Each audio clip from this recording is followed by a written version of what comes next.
What's the biggest contract you've ever signed in wakeboarding? I think I got to really think about this here. I think it was a 4-year deal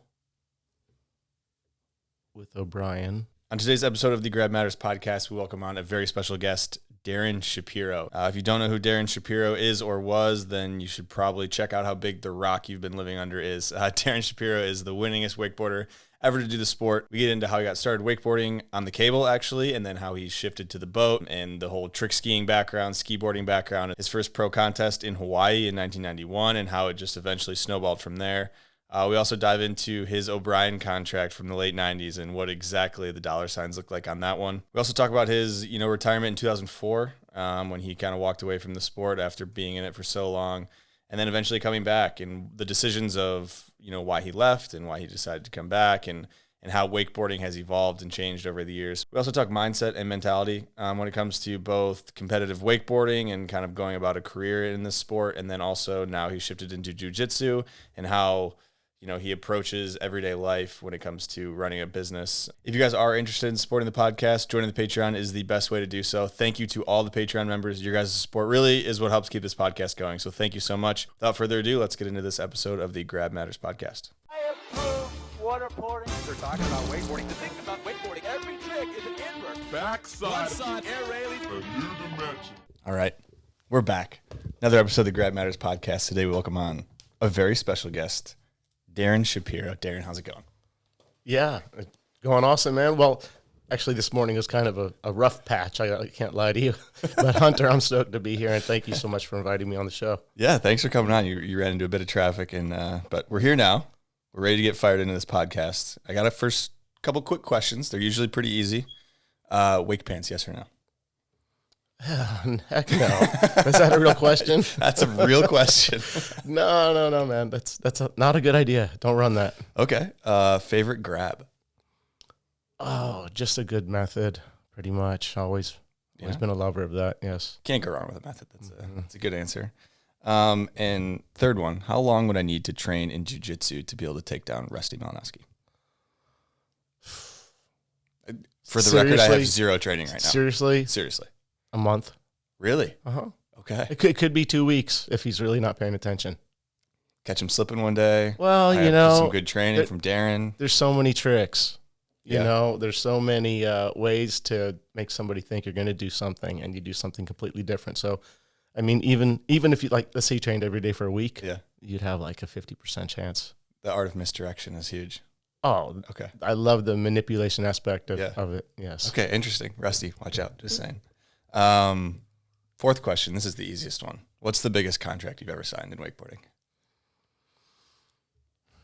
I think I got to really think about this here. I think it was a 4-year deal with O'Brien for $350,000. Okay. Per year? No. Oh, total. Yeah, over 4 years. 4 year total. You remember what years those were? So, I mean, I think it was like $90,000 a year. It was around there. Yeah. If I had to really think about that. That's a good one. I rode for Hyperlight for 7 years originally. Mm-hmm. So let's see. We're going way back here. Oh, yeah. 93 maybe 92. Because it started 91, right? Why? 91. Okay, so 91, the winter of 91 is when I plopped off a trick ski and plop onto a skiboard. Oh, yeah. We'll get into that. So 7 years out of there. So 98, I would say, is when I signed on with O'Brien. And that was that 4-year deal? Yeah, and then I signed on for a couple more after that. I think I was with them for 5-6 years, roughly. Okay.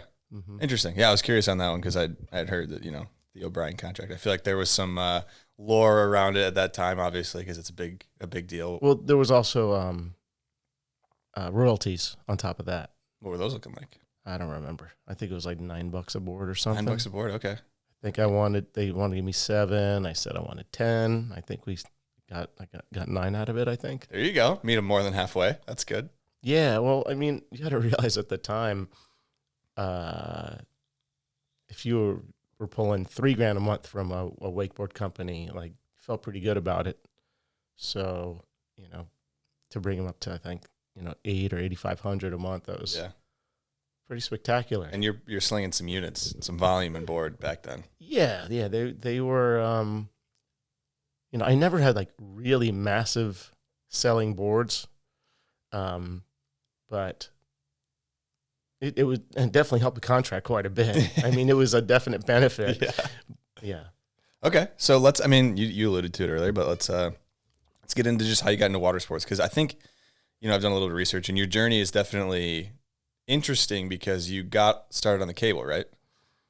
Yeah, cable park opened up near my house down in Pompano Beach, Florida. It was Ski Rixon, and I lived about 5 or 6 miles away, and we rolled over there one day. I was 10 years old, and did a lot of other sports, really, but jumped on the cable and started riding the cable. Of course, there was no wakeboards yet or skiboards. Yeah. So it was like everything from barefooting and shoe skis to slalom, jump, trick, discs, whatever you could ride, drag around the cable. And I pretty much went there every day from the time I started. And I would have slept in the pro shop if they would have let me. I did not want to ever leave. Yeah. So before you got into that, what other sports were you in? Were you into skating, traditional team sports? Yeah, I raced BMX.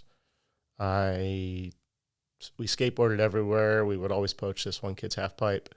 And beyond that, really young, sure, soccer, baseball, all that kind of stuff. I always loved sports. Interesting. Even though nobody else in my family did any. Really? No. So there wasn't like your parents kind of got you into any of this? It was just, you just loved them? No, yeah. If there was a sport, I would bust my mom's, bust her chops until she took me. And that was, I was relentless. So if I wanted to do a sport, it was like, let's go. And until she threw me in the car and took me there. So how did the cable come about then? Like, where did you see that from a friend that was doing it, or how did you discover that? Well, it had just opened in 1984. So I was like 9 or 10 years old. And a friend was like, hey, there's a water ski park and, come with us. Let's go. Yeah. So just easy as that. Something to do on the weekend as a little kid to go check it out. And then it just stuck. Did you get up first try on the cable? Do you remember? I don't remember at all. I'd be interested to see if you like typical face plant or if you just got up and, Yeah. Easy as that. I wish all I can remember is these really terrible double skis that were, put some blisters on your feet. Oh, yeah, I'm sure. The old school rubber to skin thing. Especially, I'm sure, in Florida when it's nice and hot, too. They're, on your feet there. Okay, so let's kind of talk about the progression. So you go to the cable for, a few years, taking laps, but there's no, contest at the cable. Is there any, path or direction? Is it just purely out of fun? I'm just doing this for fun. Well, I don't know if I've ever done anything without a real competitive spirit. Yeah. So I started just going there and learning, and then you kind of, at a cable park, you meet the occasional person with a boat. So then I would go jump on the boat and do some water skiing with some other people. And then it got kind of more dialed into slalom skiing, trick skiing, jumping. So 3-event skiing, even though actually my first contests were barefooting. Really? Because I would love to barefoot around the cable. Which seems like a lot more popular at the time. Imagine a lake without rails and kickers everywhere, just like maybe a jump on a slalom course on one side. So a lot of us would get there early while it was, glassy and the wind was down, and we'd get our barefoot laps in. So then I met people who liked to barefoot because the cable's a really awesome place to learn to barefoot. How fast were they spinning the cable for barefooting? Yeah, 35. So they would bump it up for... Oh, yeah. Okay. Yeah. Interesting. Yeah. So, what they do is that you take off, it's done in kilometers. You take off at 32 kilometers as you butt slide off the dock. Yeah. And then as you get up, they ramp it up to 60 kilometers. And then you kind of do these big zigzags to swing out to the corner. And as you get to the corner, they drop it back down to 32, so you don't get don't crack the whip around the towers. And then and plus the upward pull. Yeah. It's all, It'd be a lot softer, right, than the long line behind the boat, dealing Totally with like different. the hard water, like wake back there. So I did a couple of barefoot contests and met more people with boats. Yeah. And so then we were pretty serious about 3-event on the cable because there's a slalom course and a jump. So, it's a real throwback to think of what a lake looked like back in the day, as opposed to now, like rails everywhere, these smaller, 6-tower, setups. So the whole setup of the cable, it was popular to see like just a huge rectangle. So long straightaways, 2 quick turns, long sharp straightaway corners. again. Yeah. So we started all the slalom, trick, and jump there. And so one day, Mike Ferraro brought his like super high level guys, world class athletes, the top guys. He'd bring them out. There was like all these famous guys I had cut out from magazines and had stuck to my wall. I had like, all these tiny little pictures on my wall of like Sammy Duval and Craig Llewellyn and all these famous guys at the time. Legendary names, yeah. And like there's like, I don't know, like 50 little pictures I would just cut out and stick to the wall. I'd look at that. And sure enough, so Ferraro comes out to the cable park one day and he's got a handful of these guys with him. I was just like, oh my gosh, what am I seeing? It might as well have been like Motley Crue. Yeah. Like, oh my God, dude, check this out. It's so awesome. So sure enough, I remember walking up to Mike as like a 9 or 10-year-old and saying, hey man, can I come ski with you guys? And he was basically like, no. Who are you? No, you can't come ski with us. And because he had a lake like, let's say 15, 20 miles away. But the guy, Kai Fusser, who came from Germany to run this cable park, because essentially all the ricks and cables are German owned. Yeah. So they sent Kai to kind of take over management, and I became friends with Kai even just as a kid. So going back here, so Mike basically said no. A couple weeks later, Kai was like, hey, I'm going to ski over at Mike Ferraro's lakes. You want to go? And I was like, yes, I'm going. I'm going. I'm in. I got my in. So that's how I actually ended up going out to those lakes and starting to water ski with those guys. Mind you, I was for sure the worst one. I was not a superstar athlete. Yeah. I had runt of the litter hanging out with these guys by far. But it was incredible to just that was like the lucky thread right there.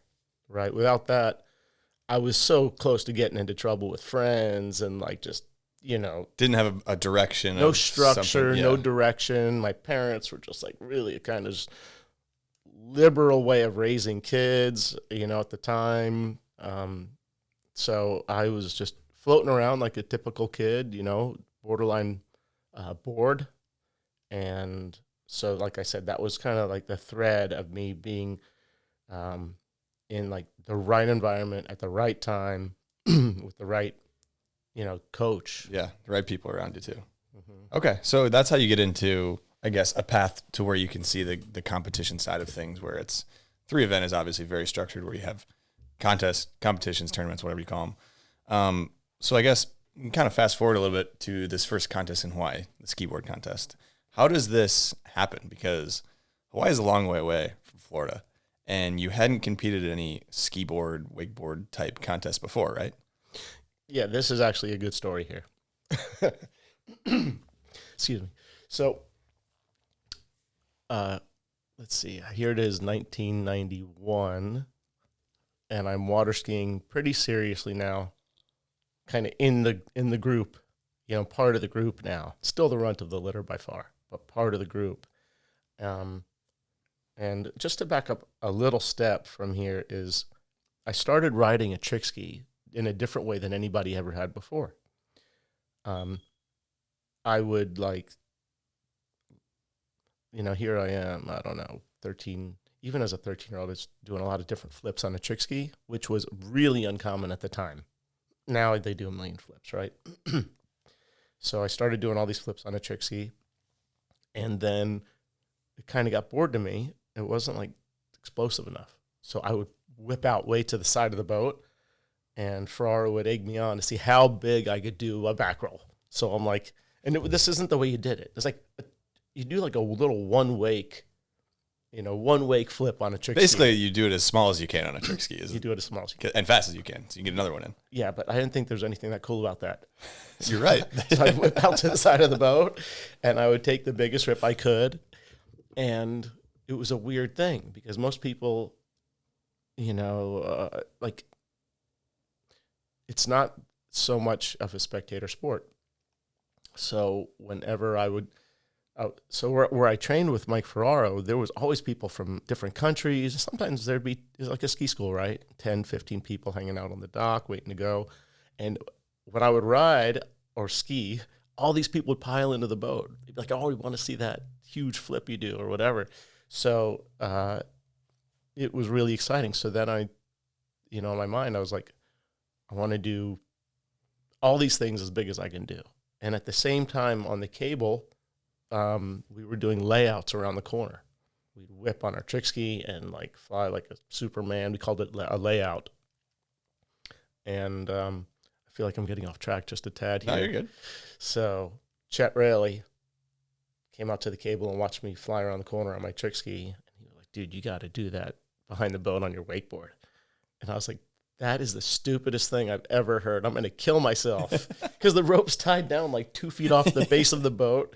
The wake is like not even up to like your calf, tiny little wake, and the rope's like 50 feet long. Yeah. Like this sounds really dangerous, but so I was always willing to try stuff I'd never seen before.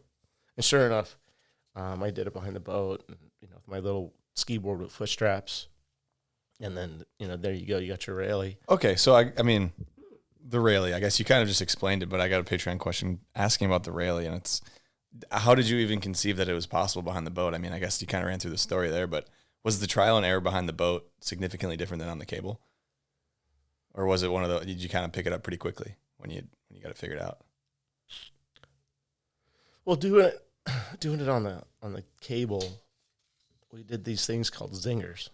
You stand on the dock, Yep. It clicks, you drop your ass, and then you just jump up and fly and then throw your feet back under you. So you first kind of did it without anything on your feet. Yeah.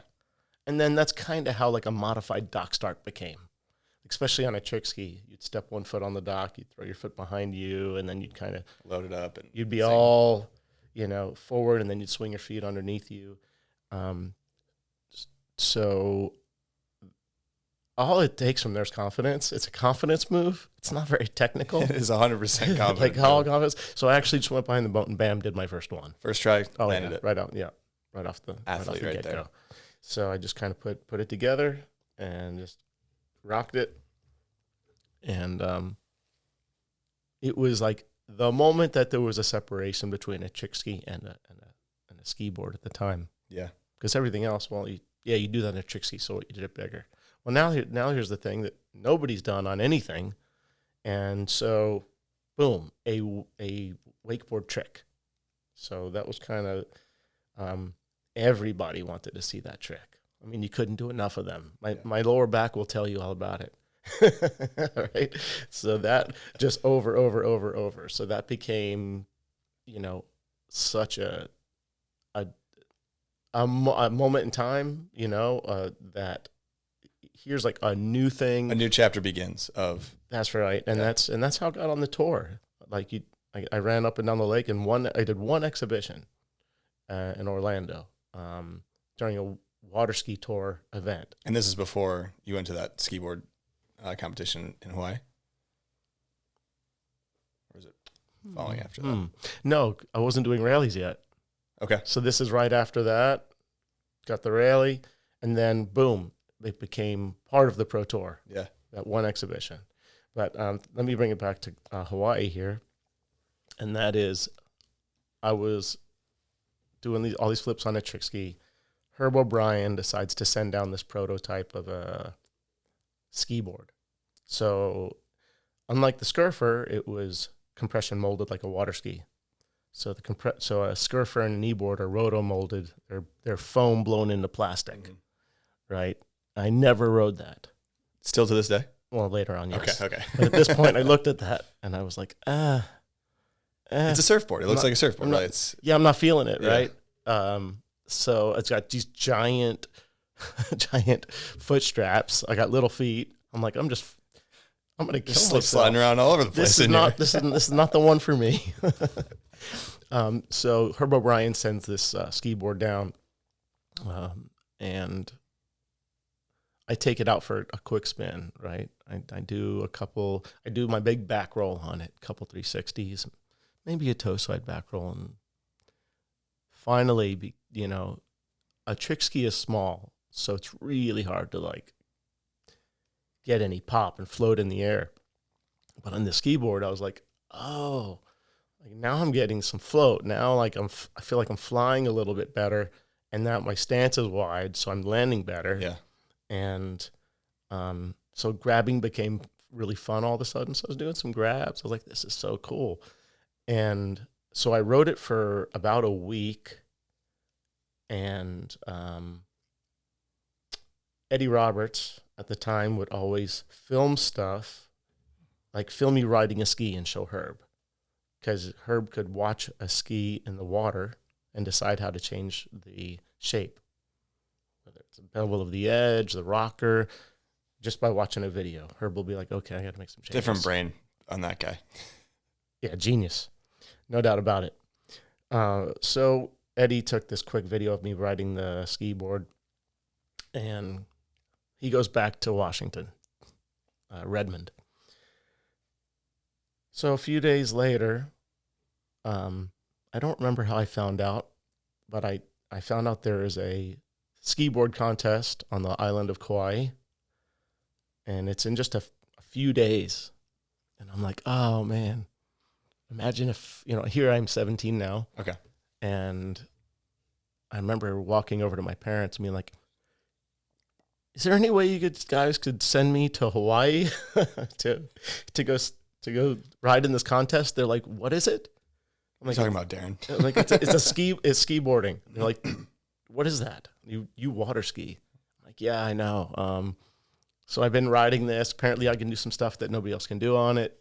I'm like, yeah, I'll let you know. One of those. And the next morning, my mom walks in my room, and she's like, Herb O'Brien's on the phone. I'm like, really? Like Herb O'Brien's on the phone? Okay.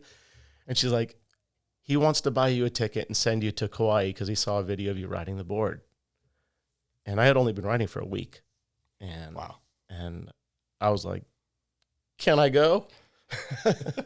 So I guess she got Eddie Roberts on the phone, who was going to be there, and some people. So I was in good hands, but I'd never even, really traveled before. Here I am, 17, going from Florida all the way to Kauai on a 15-hour trip. And they let me go. So I showed up at that tournament in 1991 and met Eric Perez. And I had mutilated his design. So he had this board he was very proud of. It was the first Scurfer. But I came off a trick ski. So I had taken a hacksaw, and I cut a foot off the tail.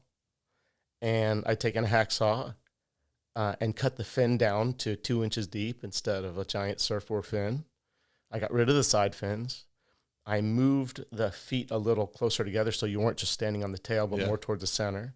I took a file. Again, now mind you, I had been around Mike Ferraro and the design of skis at his ski school / demo center. So I was winging it. It's probably really crude, but I knew how to use a file. I filed You've down absorbed the a lot top of edge. information and a lot of... I just did everything I saw. Yeah. And so once I took my board out of the bag and Eric Perez saw it, he's like, what did you do to my board? And I was a cocky 17-year-old. I said, I made it work. I improved it for you, bud. I made it work. He never liked me again after I looked at him, just said that like I did not care. Well, you did, though. I mean, for being real. Yeah, right? no, So- I made it work. Yeah. I mean, it was very goofy before that, and that's kind of what became the Hyperlight Pro / the Shapiro Pro model. Yeah. Okay. So how'd you do at this contest in Hawaii? Oh, I at that for what it's worth, I rode really well. You did, because I watched the video. Oh, right on. Yep. So you got to imagine at the time, half of what I was doing, I never saw anybody do before, Yeah. and I had ridden a trick ski for, I don't know, 7-8 years at that time, and just got on the board. But I knew right away when I got on the board, this is what I'm supposed to be riding. This is what I'm supposed to be doing. This is what I like. This is what I want to be feeling. Yeah. Like this is righteous. Like, this is so cool. So I thought I rode really well. I had a blast. And I was kind of a little bit mad about it because Eric fell, got a re-ride. Eric fell, got another re-ride. And it wasn't that hot even at the time. And but it was his contest, and I got second. So but it was still awesome. It was still awesome. Like, what a cool thing, right? Being 17 years old, flying across the country, Yeah. somebody paying for your trip. Like, whoa. Unreal. So it went from literally having very little success as a 3-event skier because I didn't grow up on a lake, and what I would consider success is I'm hanging out with this elite group of really high-level guys, and like I'm always trying to play catch-up and kind of remaining low on the totem pole, Yeah. except for my kind of unique ability to do all these flips and being kind of really gutsy as, of the way I approach things. And then to have kind of jumped onto the wakeboard. And it's funny because you remember Corey Picos? You remember who that is? He's like the best trick skier of all time for the longest time. Pickos? Uh-huh. Okay. And I remember I was trick skiing with him, and I showed him the Skiboard, and he's like, "Dude, you're not going to stop trick skiing, are you? You're not going to stop doing 3-event, are you? You're not going to just You're not gonna jump leave onto us, this are you? virtual knee board and and give up on that." I was like, "Yeah, I'm going to be world champion. Like I'm going to do that."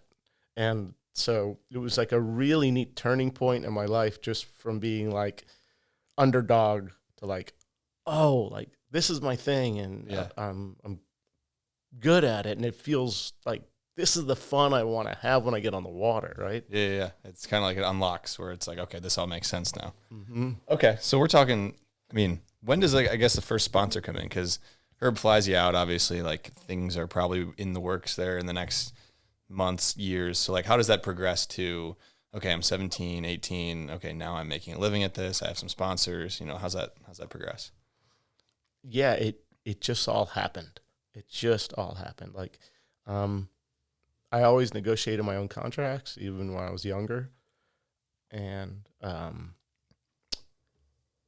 it happened so fast, kind of like as soon as Herb saw this market, boom, there was a contract. I think it was like for $1,500 a month at the first. And there I was, like, I wasn't even 18 yet. I'm like, I'm getting my own apartment. Right? I mean, back then, $1,500 a month, you get a nice apartment. Yeah. And other stuff, probably car too. Yeah, and it was the kind of thing too, like, okay, well, after this amount of time, now you're going to be at 2,000. After this amount of time, you'll be at 25. Okay, so it was ramping up, yeah. It was all ramping up, and then there was so many opportunities. Like, I swear I was catching 12 checks a month from different companies. I mean, it was everything. It was Freestyle watches and Smith sunglasses, and back then it was like No Fear clothing, and like even like a Valero sport belt, and like, And these are all paid they're contracts. all paid. Yeah. And I was just tripping out, right? And every contest was a check. Every contest. There was no such thing as you go to a contest that wasn't a cash prize. Yeah. So like, talk about like an explosion or a change in the industry that's had really never before been seen. Like, the change is what was exciting. Like, when everything's already set in place, you don't feel the swing of progression. You're just like, oh yeah, well, hopefully you can get a contract, and hopefully you can pay your bills, or, but going from this whole thing didn't even exist to like, boom, like opportunity. And I was in such a cool spot because I had all this skill building I had done in a water skiing way and discipline that I had gained for how you get better, how you win, and what I was learning from all those high-level guys I'd been around. And then it was just like a kid in a candy store. Like I was really far ahead. So, the other dudes who started coming into the sport, they were just getting started. Where I was kind of starting to, have the thinking process and that a higher level athlete already has. Yeah. So a dude coming off a surfboard or a snowboard, they're like, yeah, I want to get into wakeboarding. It's like starting at square one of how to hold onto a rope. Exactly. Yeah. And I had like all this built-in stuff, everything from like barefooting to shoe skiing. All applicable to this. So, and then I had a pretty big set of nuts. I was totally willing to be the guinea pig, try double front flips. I mean, it was a really, really good fit. And then to have a guy like Mike Ferraro, like just basically pave the way. This is how you do it. Yeah. And again, so I was in that, the thick of it when that big giant swing was happening and the industry was changing. Absolutely. So before we move on, we're going to do a segment called the LF'n Wheel of Questions. But before we get there, you said you had a lot of checks coming in. I'm curious if you remember what your biggest month or your biggest year was. Like, did you ever crack the $1 million mark in a single calendar year? So, like back then, if you won the X Games, it was like 30 grand. That was one. And you did that? Yes. That was one day. So no, I never cracked $1 million. No. Okay. Not in a year. Yeah. But I had some good right around the 400K marks a few years. And somehow during those years, I had gotten really lucky flipping a lot of real estate. Okay, I was going to wonder anything I ever made would go into real estate. Yeah. So, I never bought the Ferrari or never did like extravagant things. Really, those were kind of never my things, that I got excited about. Not a materialistic kind of guy when it came to that stuff. I mean, I had a nice house. I had a lot of great things. Like, I'm into music. I had an incredible studio set up and those useful things you use a lot. It's part of your life. Yeah. If you're, like for me, if I'm going to mountain bike, I want if I'm going to mountain bike, I want the best piece of equipment that I can perform on. And that's how I have fun, because I can do it because my equipment can do it. Like that. That's my mindset. But those, I mean, to think of the money that was being pulled in of something I would have done anyway. Yeah. It's just pretty awesome. I mean, that is textbook awesome life right there. So I think it's time we dive into the LF'n Wheel of Questions presented by Liquid Force. The LF'n Wheel of Questions. Okay, let's go. So if you can see that behind you, if you go ahead and grab that down, you should be able to slide that off the shelf there. So Liquid Force likes to make wakeboarding fun. So let's make this podcast a little bit more fun by spinning the LF'n Wheel of Questions. Customize it a little bit on there. So we got some trick trivia, which I'm curious if we do land on that. We got a couple other things on there. So go ahead and give that a spin, and we'll see what it lands on. What do we got? Three most influential. I'm glad it landed on this one. So I'm going to say remove yourself, obviously, from any of these we were going to land on, but remove yourself from that one. So in your mindset, who are the three most influential wakeboarders? Sean Murray, Parks Boniface, Scott Byerly. Well, there you go. Those were quick. Ripped them off quick. Yeah, that's a good. Those are good answers. Common answer, yes. Yeah, common. I would say those are very common. Some people throw in some new age riders, but if you're looking at from where we're kind of the era we're thinking about, I guess Sean still is very influential too. So you can't go wrong with any three of those. That's what I'm saying. Yeah, there were other heavily influential guys, but not the most. Yeah, not the most. Yeah, yeah, absolutely. Sean,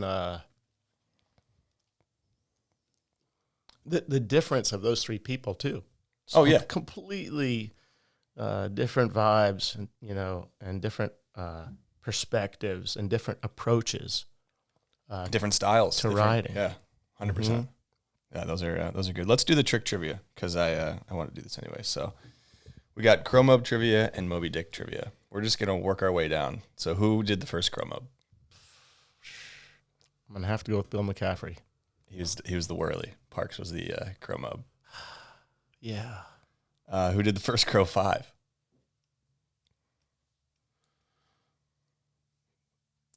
I know what I'm gonna say. I don't know if I'm right. He still does them to this day. I'll give you that hint. Yeah, I want to say Sean. It was Sean. Sean did the first Crow 5. First Crow 7. Oh, Froggy. Yep. Phil Sovin. Philip Sovin. First Crow 9. Philip Sovin. Harley. Oh, there we go. Yeah. There we go. It was either Phil or Harley. But I do want to say something here Yeah. about, because we went through most influential riders. Yeah. The Aussies can't be overlooked. I mean, the Aussies, like, I have a crazy amount of respect for so many riders that came out from over there. And if you think per capita too, Right. That's what is kind of mind blowing about it. Yeah. Yeah. Well, it's an interesting thing. But when I think of the Aussies, I just think of like a real resilient crew. They got a tougher edge to them. There ain't no snowflakes in that crew. That somehow I just think, maybe they beat their kids more over there. Could be. Or something. The ozone's a little thinner, so they're just, They just don't allow them to be pussies over there. Yeah. There's something different. I've always appreciated that about them, big time. Yeah. Less hang-ups and stuff. They're just easygoing and fun to be around.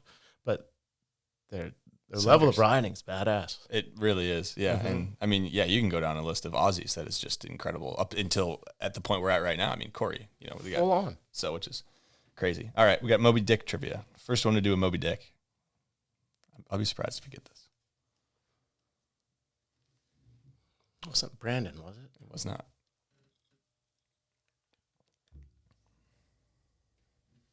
It wasn't Ricky. It wasn't Ricky.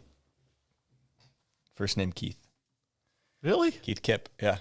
Yeah, Keith Kipp. Yep. First one to do the Moby. I heard that name in a minute. You're probably not going to get Moby Dick 5 then if you didn't get that one. Who's the first one to do Moby Dick 5? He's from Michigan. Oh, you're killing me. I probably just threw you for a loop. Killing me. Go ahead. Well, okay, so it's Derek Grassman. Oh, I wouldn't have gotten that. There was a little bit of controversy that it might have been Ricky G, so we don't know the official. I read it was Derek Grassman, but we don't know. And then Moby Dick 7, who's the first one to do that? I believe that was Phil. That was Froggy. Yeah. Oh. Yeah, pretty good on that one, I would say. Some of those are hard to get, I think. All right, so we got an LF'n wild card from Liquid Force. So the guys at Liquid Force got a bonus question here for you. Okay. And they're wondering if you were to choose your personal Mount Rushmore of wakeboarding, which 4 riders would be on it? So Mount Rushmore, obviously. Yep. If you could pick 4, and you can put yourself on it if you want. I'm not gonna say you can't. I just think. So if you think about Mount Rushmore, right? There's no one current on it. There's no one mediumly current. We're talking about the forefathers. Right? Yes, exactly. So I mean, it would have to be Scott, Parks, Sean, and myself. Yeah, it would just have to be. I mean, there were definitely other people who kind of popped in and popped out with a, strong bit of influence. But when you think about kind of like the overall foundation that everything kind of sprung off of, with the different styles or different influences, I don't think there's 4 stronger faces. I agree. And I think if you could put a 5th on there, I think I would probably lean Dallas. I think Dallas was a very, influential and founding rider, especially for the women's side of things. But it's, yeah. Like you said, there's a lot of people that came in and out that had a strong influence for a short amount of time. But if you're talking, duration, right? Yeah, longevity. So let's talk video games. So you were involved in Darin Shapiro's Big Air wakeboarding, right? The PC game, I believe. Really wasn't involved. Okay, so I was going to ask, what was your involvement in this game? I mean, they just showed up and we're like, we're going to put you on here and put you on the box, and here's a check. And I was like, oh, okay. So like they didn't get any feedback from design or anything. It was like, all right, you got the big name. Let's Almost to the point that it was weird. Yeah. I'm just like, what? So I mean, who like they just approached you, or you heard from somebody that they were trying to make a video game and put your name on? I guess how does that even work? They called me up. I'm like, do you have a photo? I'm like, yeah, I got a photo. So we sent them a photo, and they showed me a rough run of the game. And I was like, that's not that good. But the check was okay. What was the check? What were we talking about? Like, that was $7,500 or something like that. Just to put your name on it? Uh-huh. Yeah. And, the box cover looked good enough. Yeah. Yeah. I mean, yeah. It was, it's to be almost a weird thing when somebody wants to just send you a check, use your likeness, and you don't have to have like this big personal connection to it. Yeah. That you're like, well, it's another opportunity, and if we do a next version, I do want to have some input, and I do want it to be more this and that. Yeah. But short of that, and you got to also remember some of the value when you're an athlete is showing your sponsors what their stuff is getting put on that they don't have to spend any money for. That's a good point. Right. So you're like, hey, O'Brien, check it out. I got your board on here. It's got the graphic. You can see your name. Neil Pride, here's your vest. Check it out. So those things had to continuously try to create value for yourself. I always thought for a long time, winning was everything. Like that's where my value is, right? And to a fault, a lot of times. Sometimes I wouldn't like nurture relationships or go out of my way or spend extra time, because my extra time was training. My extra time was making sure I was winning. My extra time was making sure I was getting the interview. Like that's where my effort was. And I thought that would be enough. And then over time, I realized, like, I would have been better off nurturing more relationships and not even winning as much. Yeah. But that's not me. I was there to win. Yeah, you had a competitive mindset, right? That was why I did it. And like, but as you get older and as sponsors let you go, you realize, oh, well, I guess I probably could have nurtured that a little differently. Yeah. Yeah, that makes sense. And we'll get into contest riding, kind of contest mindset in a little bit, but I'm curious you were in Sean's video game too, Wakeboarding Unleashed, right? Right. So do they pay you to use your character and all that stuff? And are you involved at all with the design of that video game? I mean, I talked to Sean about it, but I'm just curious on like the other characters. Yeah. That deal, totally involved. Okay. You get the lines painted all over you, and they spin you on a thing and take digital, representations of you to make it look like you on the game, and then you typically get paid a little bit to participate, and then there's royalties based on the sales. So at the time, Tony Hawk was on fire. I think they sold like 40 million. Oh, absurd amount of his video games. So just this 1 year, I think they sold like 40 million of, I could be wrong, may have been a few years put together. Yeah. And here we were doing the Activision wakeboarding version of it and getting excited because if it hit 1 million units, we get paid again. Like, like here's where the juice comes in. Not that it wasn't bad. I mean, I remember originally getting a pretty good sized check to participate in it. Nothing crazy. But then when it didn't hit 1 million, you were like, oh, wakeboarding. It's not skateboarding. Yeah.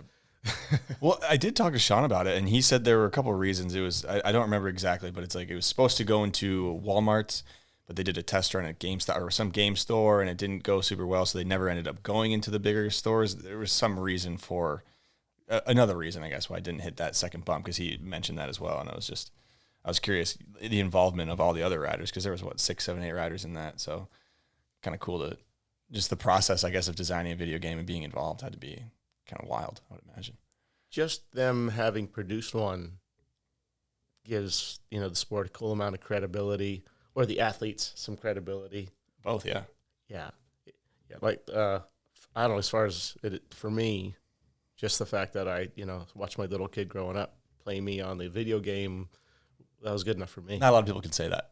Yeah, right. Yeah. In any sport, not a lot of people can say that, which is super cool. We got a Patreon question from Ollie Jerome. So if you guys are interested in supporting the podcast, joining the Patreon is the best way to do so. Thank you to everybody who's on the Patreon. It means a ton. And he's kind of talking video parts. So he says, growing up, I had the chance to watch so many of your video parts. And he's wondering what video part gives you the biggest sense of pride and accomplishment, looking back. Without a doubt, Switch 22. Without a doubt. I'll tell you why.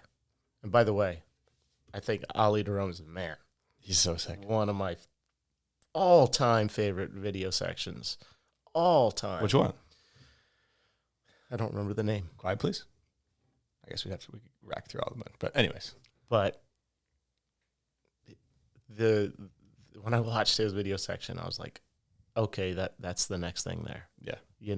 And I'm not trying to say I'm a hard ass, but I'm hard to impress. When I watch wakeboarding, I'm not super critical, but when I see something, I go, oh, Catches your eye. That is the next thing, like mind blowing. Anyhow, Switch 22 was really special to me because there was like this wave that happened of, okay, it's all about how I can stomp everybody. It's all about how competitive I am. It's all all this, how far ahead of everyone I am.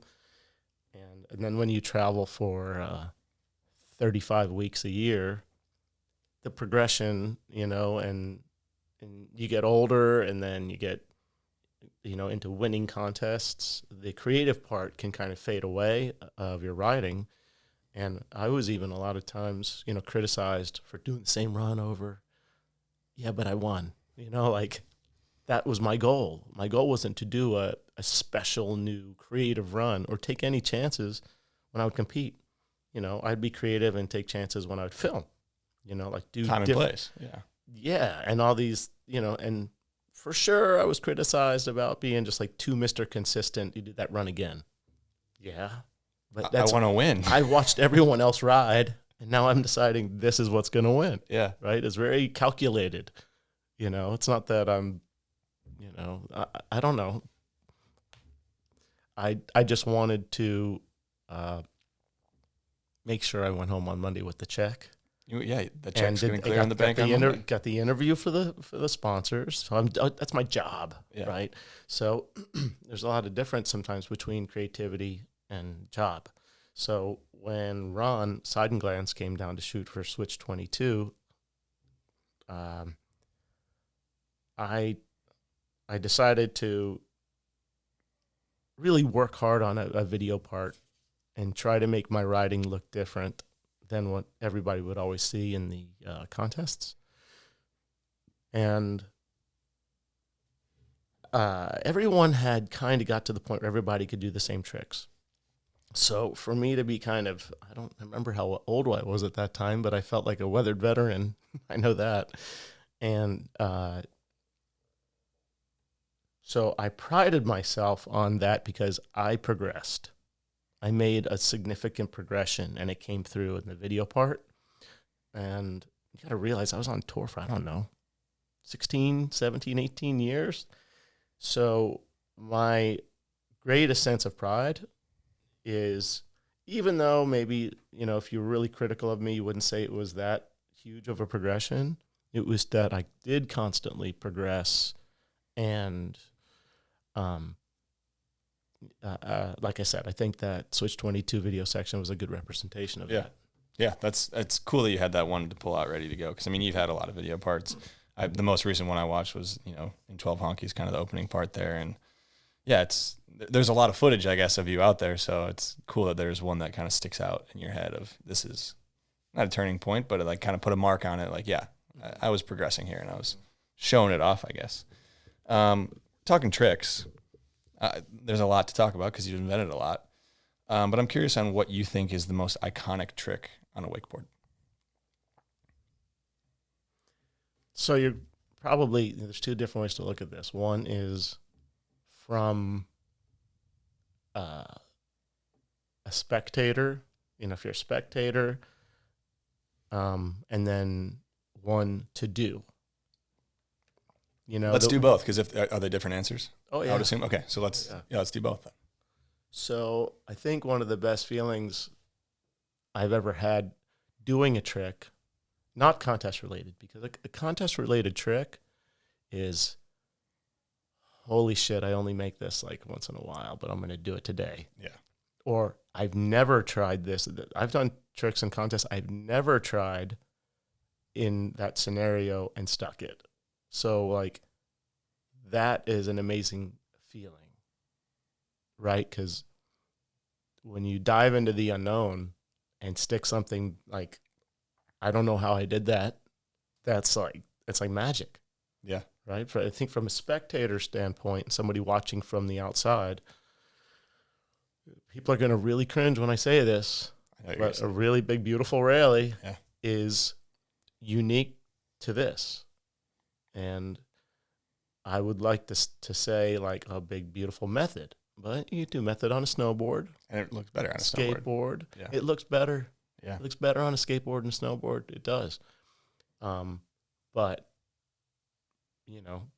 watch Sean do a 16-foot high raley with all that under him and take a still photo of that. Or watch somebody watch Sean who doesn't know what they're looking at. Watch their reaction to that, if you're not in wakeboarding. Yeah. Watch that person who doesn't. Yeah. I mean, I'm not going to lie. I do, I would do a trick a lot of times and I'd look back at the boat, like, what's the reaction? Yeah. And like, sometimes you get better reaction from that than a speedball, double front flip. You look over, they're like, oh, that was really like fast how he spun. Yeah, that was crazy. What was he doing there in the air?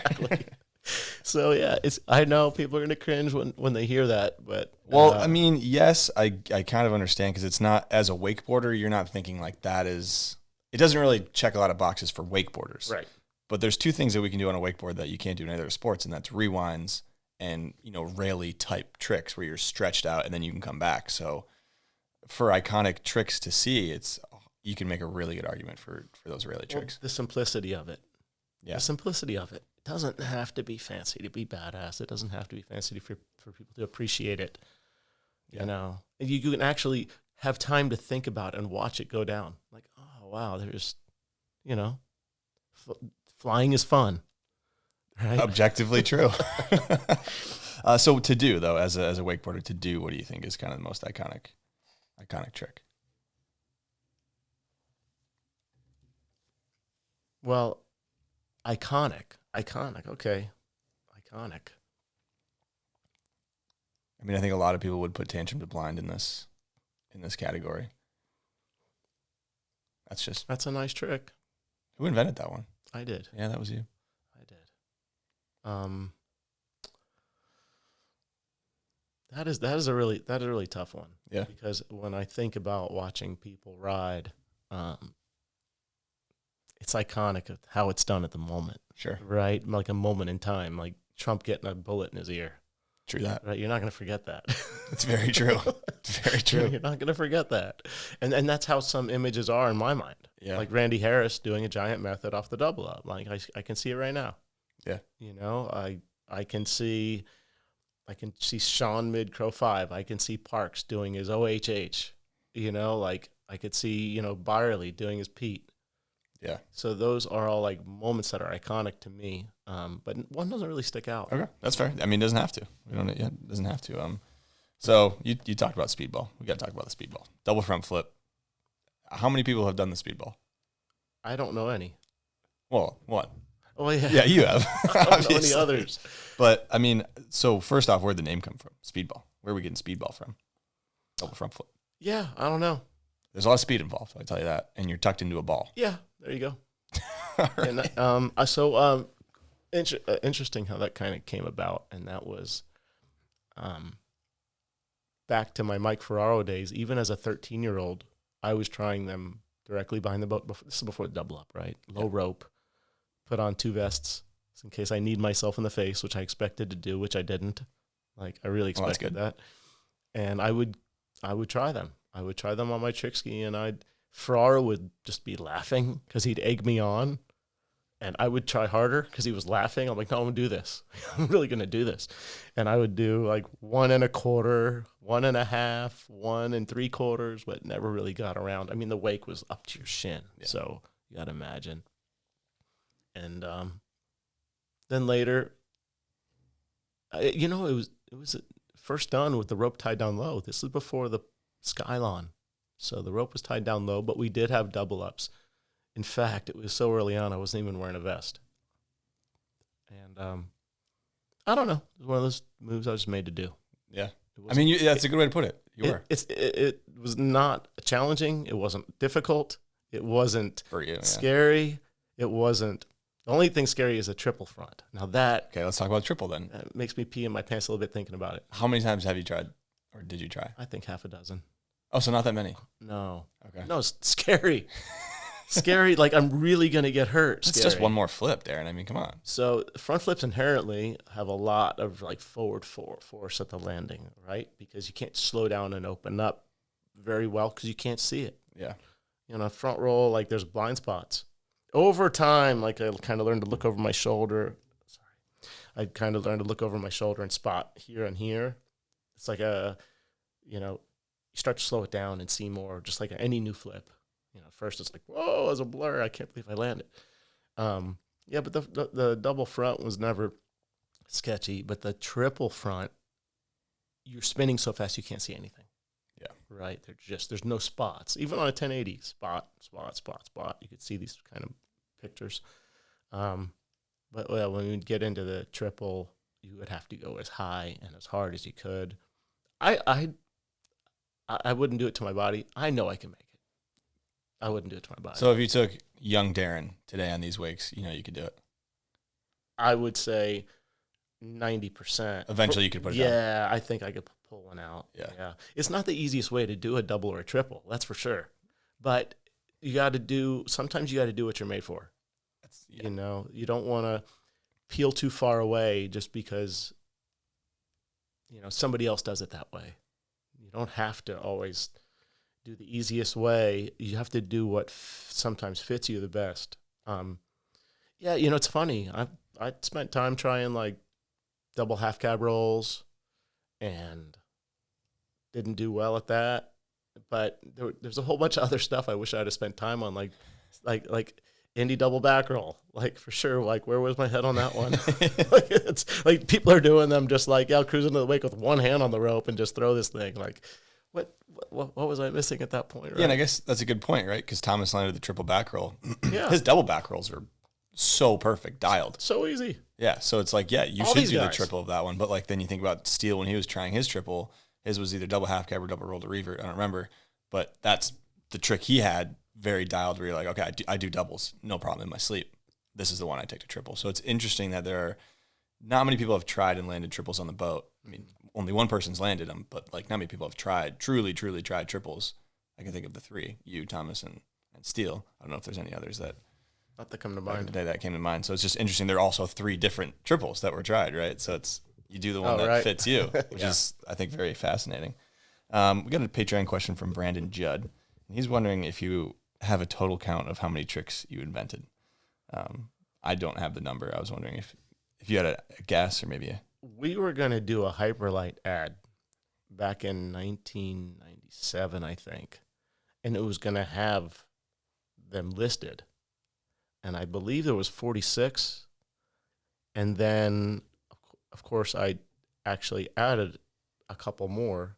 I don't know if you know this. When I turned 40, I went back on the tour for 1 year to see if I could crack the top 10, which I did.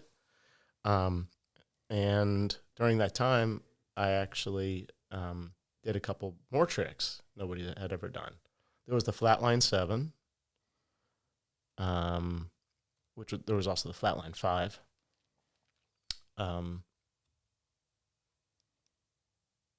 Man, I got smoked on some of that. My neck is still hurts from some of those. What was the slam like coming down on those? So on Flatline 7, every time I would try to add a grab into it, there's your problem. And come in, and I would come in for the last 90.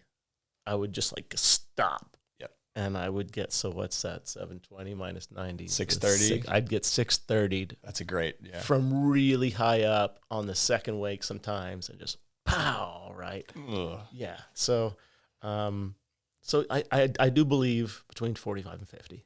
Okay. But you got to remember, we're taking this way back. We're talking about toe 5, heel 5, Amen. heel 7, like way back, grabbing a toe side back roll. Nobody had done that when I had first started doing toe side back roll. Yeah. It was Eric Perez, I think, did a toe side back roll, but like to actually grab the board mid roll. And I was never known as some massive grabber, but I did grab it first. Started some of it out, Yes. They don't ask how, they ask how many, and you've got obviously the most. I mean, it's not even close. So orbital 540.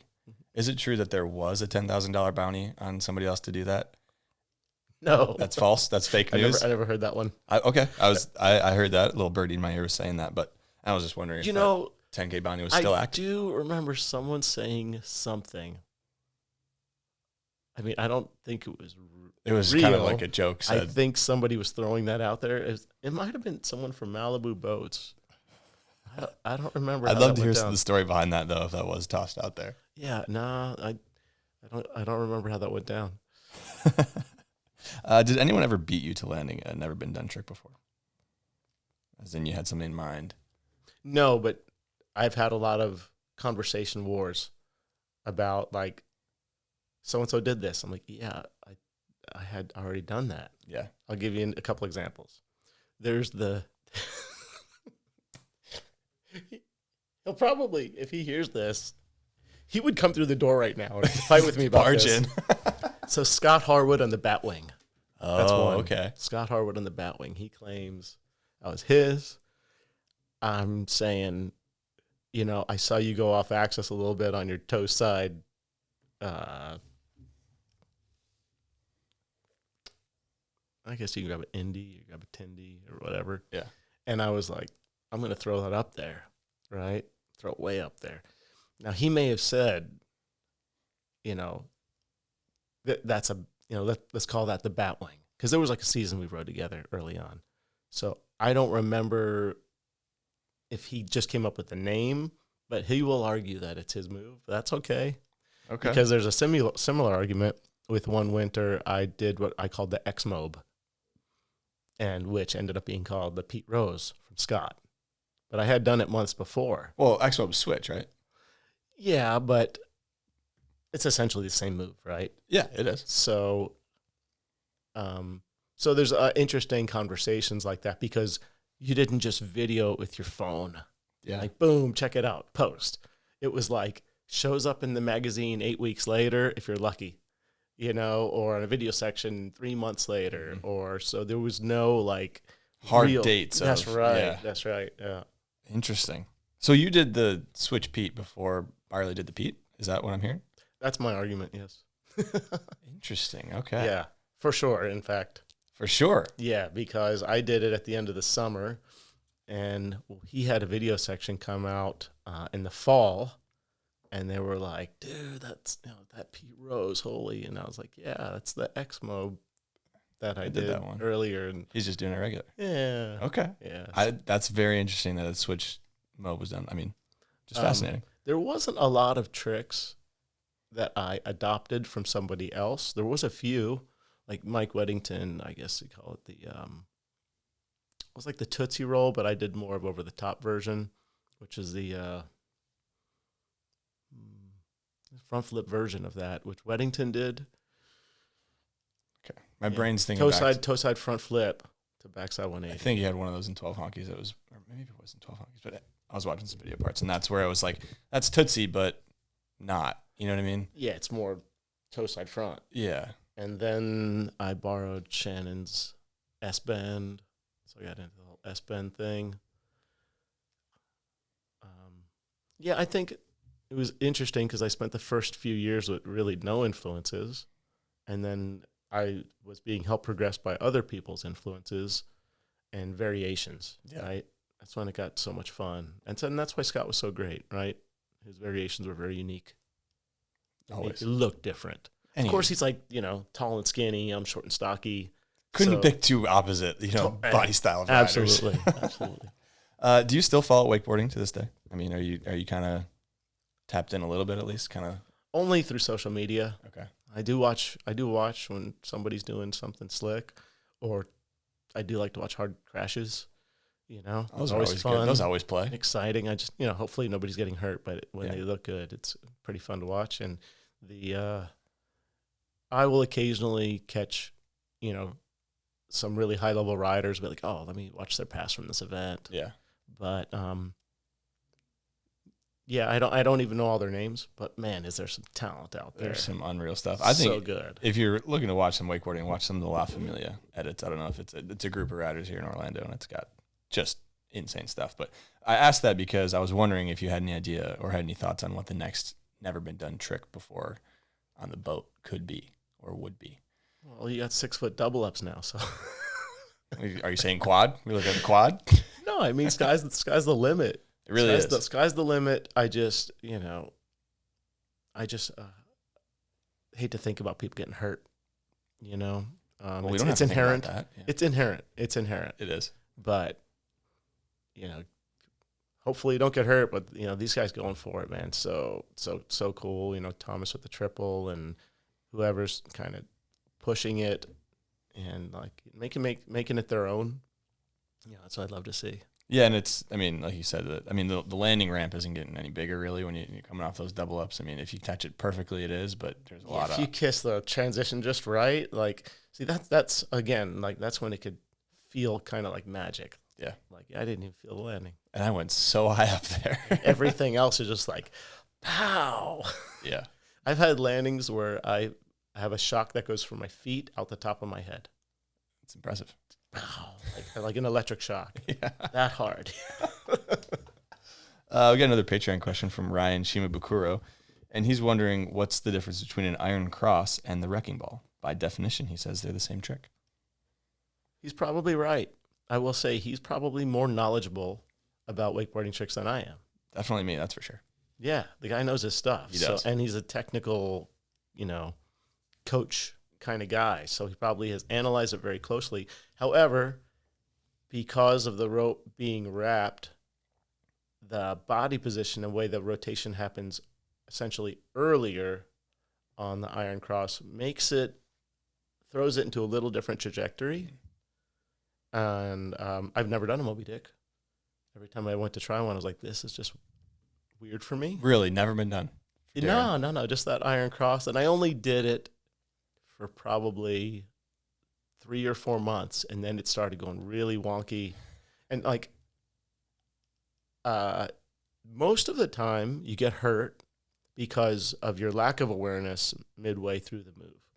When I know where I'm at, but I know I'm not going to land it, no problem. Here comes the crash, here's my adjustment. But to take off and feel kind of hopeless and blind in the air, that's when bad stuff can really happen. So as soon as that would start to happen with the trick, I just let it go. This one's not for me. Yeah. Well, it's not right now. Maybe not right now. Maybe we got to hit the drawing board, retool this one. Come back later, or maybe just ditch it. There's enough other stuff to work on. But yeah, I bet you Ryan. He's probably generally right about that. I think you're spot on with that for sure. I think now we dive into a segment called Deserve Some Love, presented by Driftline. So Driftline makes the best boardies on the market. They got a wetsuit liner in them, so keep you warm, keep you protected out there on the water. And Deserve Some Love, use code GRAD15 for 15% off. But Deserve Some Love is a chance for you to give either a rider, a photographer, someone you saw growing up in the industry, a little bit of love. Maybe they didn't get the love they deserved. Maybe they didn't get some sponsorships, whatever. But if there's anyone that sticks out, throughout your career where it's like, they deserve some love. It doesn't have to be just one person, but. Well, I will say there was one super incredible athlete that I always felt didn't get the credit he deserved for being like that superstar athlete that you never hear. And some of the things he would do were like only a super athlete could do some of these things. Yeah. And that was Jeremy Kovac.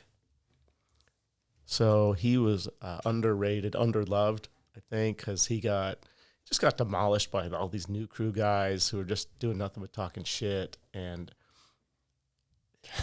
Jeremy's Canadian. So he would like talk shit back, and it only made things worse.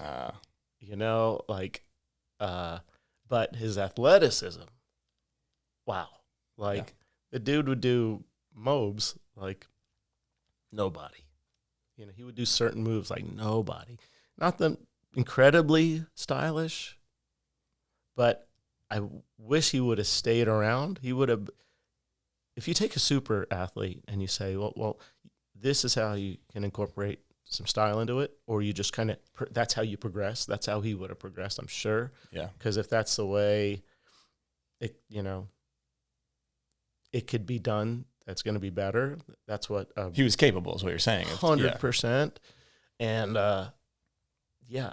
I wished he would have really hung around, because that's the kind of thing that's exciting for a sport. Like, take a super high level talented person and give them a job to do. Yeah. Right. And I think he would have stayed around for a long time, but he just hated all the talk. Right. Talk about button heads. It's yeah. So I would say that that dude right there. Okay, that's a good one. I really like that one. I didn't see that one coming, but that's a good pull there. Where'd the nickname Scud come from?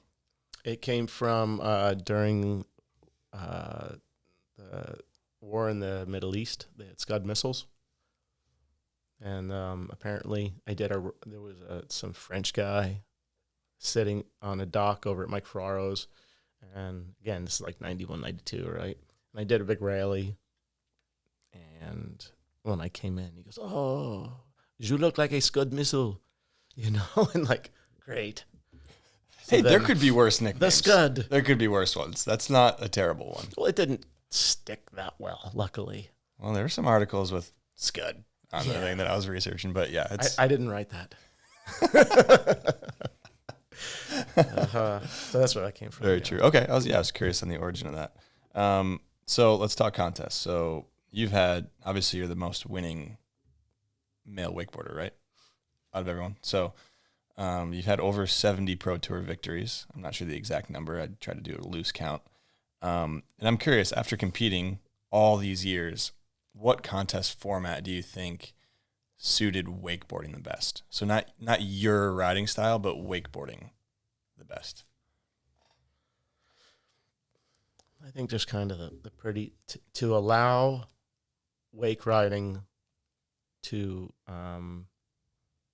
be kind of shown at its fullest. You can't have all this shit in the past. You can't have a rail here and a kicker over there and all this stuff in the water. I mean, think of it in its purest form, right? And that's what I would say I would enjoy the most. I didn't mind hitting the kicker. I didn't mind hitting the rail, but like the Masters, they didn't bring all the stuff in.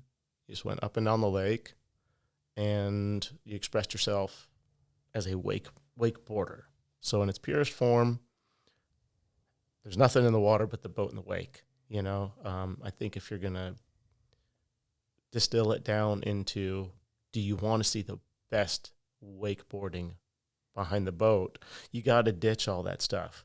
There's nothing more annoying than a dude who likes to go really big that has to go around a feature, or has to wait, or has to have a narrow start. Like, you're screwing me up here, guys. Yeah. Like, I didn't mind it. If the course was laid out right and I could start my run, hit a kicker over here and then get into it, or finish with a rail over here, fine. But I think it's a distraction from, like I said, it's its purest form. So if I were to ask you if they should bring rails back on the Pro Wakeboard Tour, you'd say just leave it as is. Throw a kicker in for a kicker event. Yeah. You're just asking people to change gears. It's like asking a dude with a street bike to again go over here and hit a jump. Like, they're two different gigs. Like, unless there's a really good reason, like, I'll give you a good reason. Like, a sponsor wants to, put some big money on banner, nice billboard to have out there, and an athlete has an opportunity to make some more cash, and it's good because it looks good that Apple has a logo on a piece of equipment, right? So there's good reasons to have it out there, but to break up the flow of what could be an awesome wake ride, it just takes away from it. Yeah, I understand that. I'm hearing that. I was watching, a lot of competitive passes, doing some research for this, and there were some Triple Crowns events, I think, that I was watching where it was just loaded in with at least 2 rails, a kicker, maybe even a third rail or another kicker on top of it. And I wouldn't say it looked like you were struggling, but it was just, you would go huge and then you'd land and it's like, okay, well, do I go around this and then kind of wait for the rope to catch up and then cut back in? And so for you specifically, it definitely looked like the flow was hurt. I didn't watch a bunch of other riders hit that stuff, but from the perspective of a spectator, when I was watching, it was chaotic and I kind of liked it, where it was like, it was more entertaining because I was like, oh, there's huge rails in the middle. Darin's like kind of struggling to get around it. And obviously as a rider, you'd be like, well, this sucks. But yeah, I can appreciate the added element. X factor, you know what I mean? It is. I mean, the flip side of that is I've had several runs where like it was just perfectly in a great spot. Boom, I hit this right up the rail, like bam, land right into the next trick. So can be something happening on the wide part of the course, and especially today, come on, with the wake being a wall, it really lends itself to way more wake to wake riding because you're going straight up and straight down. Everyone's landing on that second wake except for helicopter, versus airplane taking off and landing. Yeah, it's a different gig. I don't know. I would say 2 features, not 6. Yeah. 2 features, like finish the run, hit it, or, on each end, or maybe one right in the middle. But also, those days, if you could get 6 tricks in, you kind of would. These days, it's pretty much set at 4. They've shaken it up here and there, but it's usually a 4 and 4 type deal. Sometimes they do a little bit different. I don't know if I've, Yeah, what do you think about that? I mean, would you like to see the format change a little bit? Bring it back to I'm not watching closely enough. I like to have a really good opinion on it. That's fair. Yeah. That's interesting. Okay. I was just curious on that. We got another Patreon question from Campbell Scarborough. So she's a young, upcoming, I wouldn't say up and coming, she's established cable rider. But she wants you to talk a bit about your mentality day to day, then and still now, about what pushed you to push the sport and become, the legend you are, I guess. So kind of like competitive mindset, your mentality day to day, what that looks like and has looked like. Well, let me start by saying I remember Campbell from really little. She's killing it now. So good. Mad respect. Yeah. Really good. Really good. So definite props to Campbell for where she's at now, and really exciting to watch people who have a love for it kind of get started, fall in love with it, and then, really get a hold of it and try to, it's so important to go for accomplishments and, the way I perceive things, because when you go for accomplishments like a Campbell, like you're looking for reasons to do and get better, right? Just to do something as a hobby, I'm not good at that. If I do something, it's because I want to get better at it, because I want to reach for the next thing, and that's what excites me, and that's what drives me. So for a person her age to ask a question like that, awesomeness, very cool, very cool. So I think a lot of people are born with like a grit or competitive nature. It's really hard to create that in somebody. It's no different than somebody who's not a hard worker to tell them to be a hard worker. It just gets kind of lost in the ether. It's really hard to connect those things. But to be the person who's always asking that question, how do I optimize? How do I make that improvement? Like, if you're asking those questions, the likelihood that you'll get further along is so much greater. Like, what do I need to read, right? How do I need to work out? How do I need to sleep? So again, we're optimizing. How do I need to eat? So by having a person who's really going after something, it's a daily practice. It's like a daily thing. You don't just say, next week I'm really going to start working out really hard. Diet starts Monday. Because if you're that person, like, it's always going to be I really need to. I really want to. I'm really, that's what I want to get after. Like, well, you could have done that today already. You could have done Why are it you today. waiting? Why are you waiting? Yeah. I'm like, if I tell you what my day consists of, you're going to think I'm a, obsessed maniac about to compete in the UFC. Well, now we got to hear it. You can't open up that can of worms and not. All right. Let's run through day in the life. So I'm 50 now. I'm 50. And my goal, so I have my goals. My goals have to consist of stacking wins. Everything we do for ourselves is a win in a sense, because as we stack wins for ourselves, then we can help others. We can do more for others. So the only way to stack wins is like, so we make a promise to ourselves, and when we fulfill that promise, that's like we stack a win. If you say I'm going to work out today and you don't, that's an L. Boom. It's a fat L. Right there. So then here's how I started my day off, with a loss. Right? The next thing, like, oh, I'm going to eat good. Like, I'm really got to make sure I eat good. And then you go on to like, oh man, oh, I shouldn't eat that. Like, so all these little things, they stack up to, are you being true to yourself, and can you depend on yourself? So as you create like that mindset, your chances of like obtaining goals, whether it's winning a tournament or whatever it is, losing weight, whatever your goal might be, like you have to like clear that path out, and then you have to step up. Everything's a step up. So that's what we're creating wins, right? So my morning, well, first of all, prior to that, it's a non-negotiable. I get 7 to 9 hours of sleep a night. No ifs, ands, or buts. I want to stay up. I want to watch that extra episode. Nah, sorry. Can't. Right? I'll get it tomorrow. So, because I can't let that crack into my wins until tomorrow.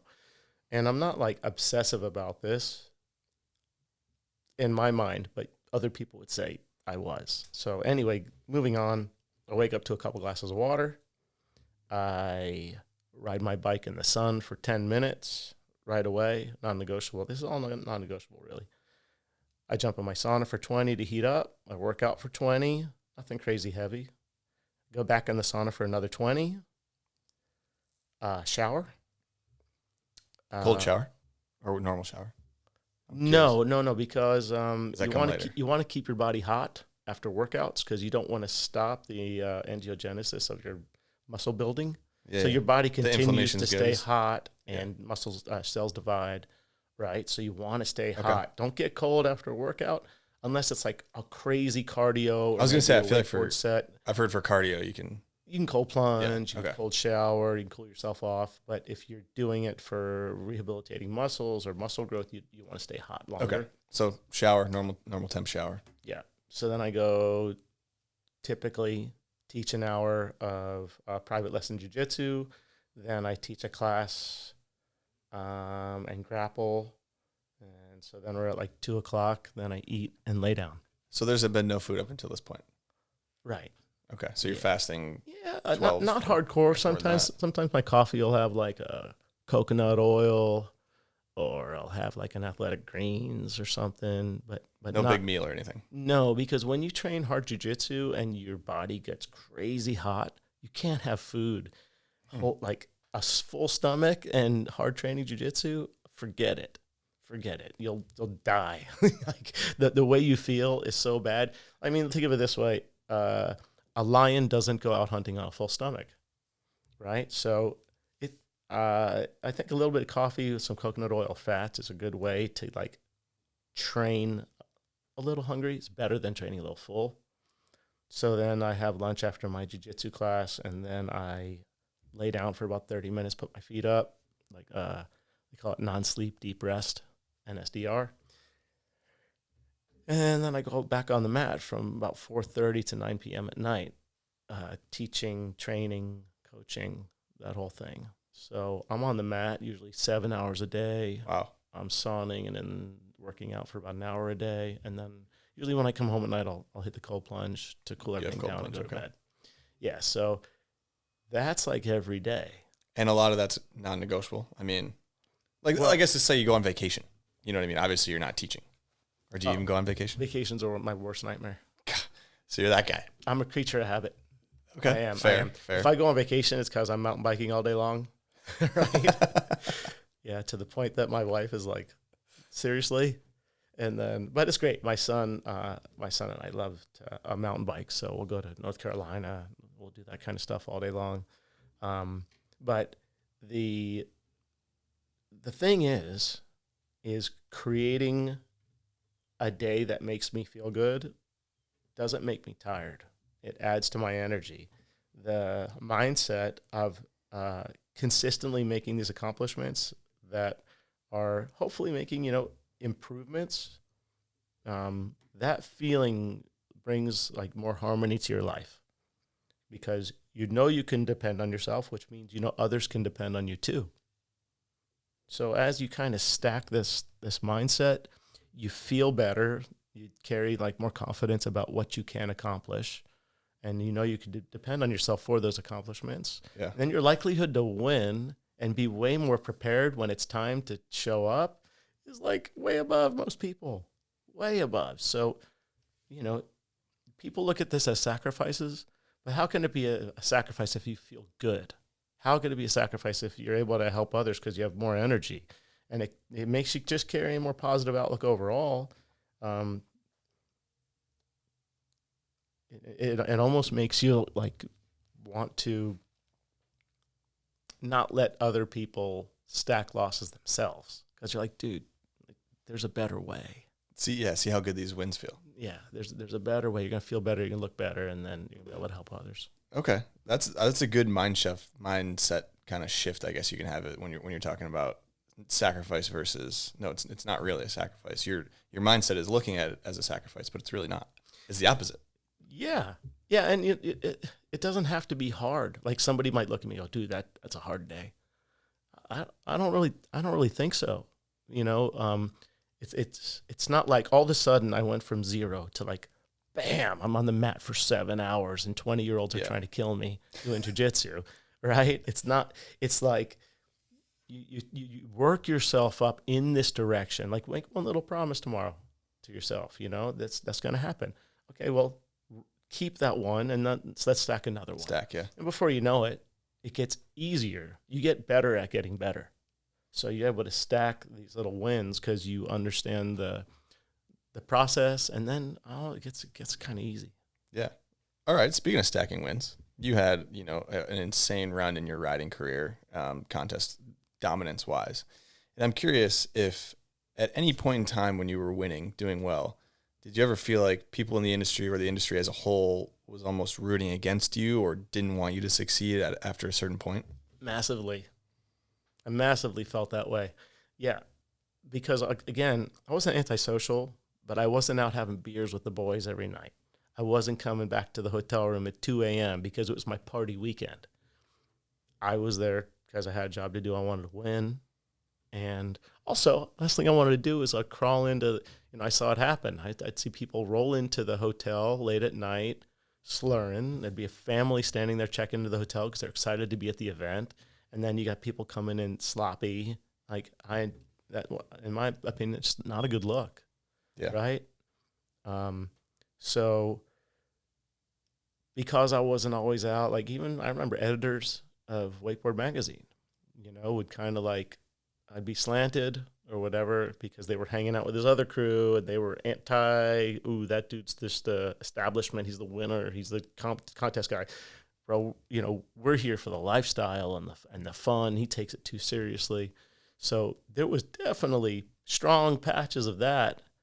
And in my mind, I was just like, yes, I'm taking this seriously. I may make $300,000-$400,000, a year because I'm trying to treat this like a professional athlete. Maybe you guys should too, but I guess I had a disciplined or mature way of going about that. And a lot of that too is from hanging around with world-class athletes and Mike Ferraro kind of saying save the partying for home, man. You want to have a party? Have a party at your house. Yeah, these are events. You're at work. Yeah. And my sponsors were even Herb O'Brien, he would tell me stuff like that. He'd be sarcastic, but he'd be like, "You better win, damn it!" That kind of stuff. That's why you're here. That's why you got HO Sports credit card in your pocket. Yeah. You know, so I never took advantage of the freedom as kind of like a young man to go and just kind of fuck off if I wanted to. You know, I'd do that at home when no one, at my house or whatever. So, there was definitely occasional times where I would be like, oh, okay, yeah, this is their time to talk shit about me. This is the time to slant me or whatever, because I'm not part of the crew. Any run of dominance, you can pick whatever sport you want. Skateboarding, Tony Hawk. You can go, or even Nigel Houston. You can go snowboarding, Shaun White. You can go football, Tom Brady. Any run of dominance anyone is going to have, everybody at a certain point is just, not everybody, but most people at a certain point are just going to be like, well, he's winning. He's always winning. I'm going to find reasons not to like this guy just because he's winning. Everybody loves an underdog, and then when at a certain point someone gets so good, it seems like the public perception, for whatever reason, turns on that person. And you can either point to like, oh, he's not a partier, like that's not the lifestyle of wakeboarding, or you can go to all these other things, and it's just fascinating that not unique to wakeboarding, not unique to anything. It's across the board, it seems. I use it as fuel. I remember crew of dudes I'd be standing on a dock with, or people who would say negative things or be, tell me how boring my run was because I was doing the same one again just to win, or so-and-so is the new hot guy. Here goes, Shapiro's done. He's going to take like one of those. down. And I was always the last one off the dock. I always, let's say not always. I was often, because the higher seed, yeah. Right. So I always had, everyone would be like, oh, I've got the most pressure, right? Oh, so-and-so just did this run. Like, what's Shapiro going to do now? I loved it. Because I was so confident, and I would go out and stick my run, and I would just throw the handle. I'd be like, yep. Who's next? Yep. Yeah. So I took a lot of pride in being able to like use that stuff as fuel and never kind of lash out and that kind of thing. I took it as a compliment, if anything. I liked having kind of the highest form of compliment. I liked being a target. Yeah. Like, yes, this is what I'm here for. It's got to be. Yeah. And now for a quick message from our friends over at the WSIA. The Watersports Industry Association's Wake Responsibly program works to promote and protect the water sports we all know and love. By staying 200 feet away from shores, docks, and other boats, minimizing repetitive passes, and keeping your music at a reasonable level, we can all do our part to create safe waterways that are enjoyable for all.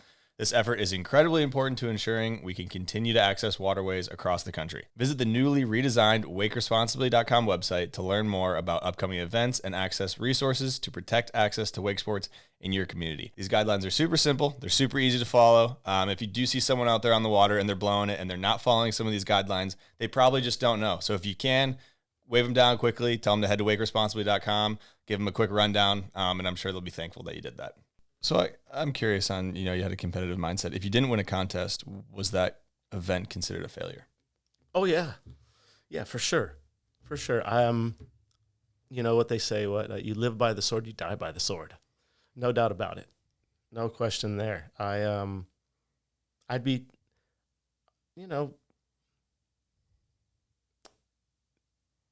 when it comes to doing something like hard and technical, very few times that I get on myself like, oh, you did something stupid, like drop the hand on a 540. Like, yeah, yep, I wasn't paying attention for that split second. I looked at something else, thought of something else. So, I wouldn't ever be too down on myself. But the stuff that would really irritate me is when I didn't strategize properly for the rule set. Right, like there was a world championship I had lost to Shaun, and I had completely smoked the wake side. I did like a pair of sevens, a speedball, like really put it together so well. But one of the rails I came off early, so they had this scoring system where it's like the wake counted this much, the rails counted this much. I got like first in the wake side. I got like, I don't know, fifth in the rail side, and Shaun got like second and like second. And like, that's the kind of stuff that ticked me off. Like, right? Yeah. Like if I had just known I needed to stay on that rail for 4 more feet, like That would've that's been the the kind of difference maker. stuff that would just, when I would perform and not win was worse than when I would fall and not win. That makes sense.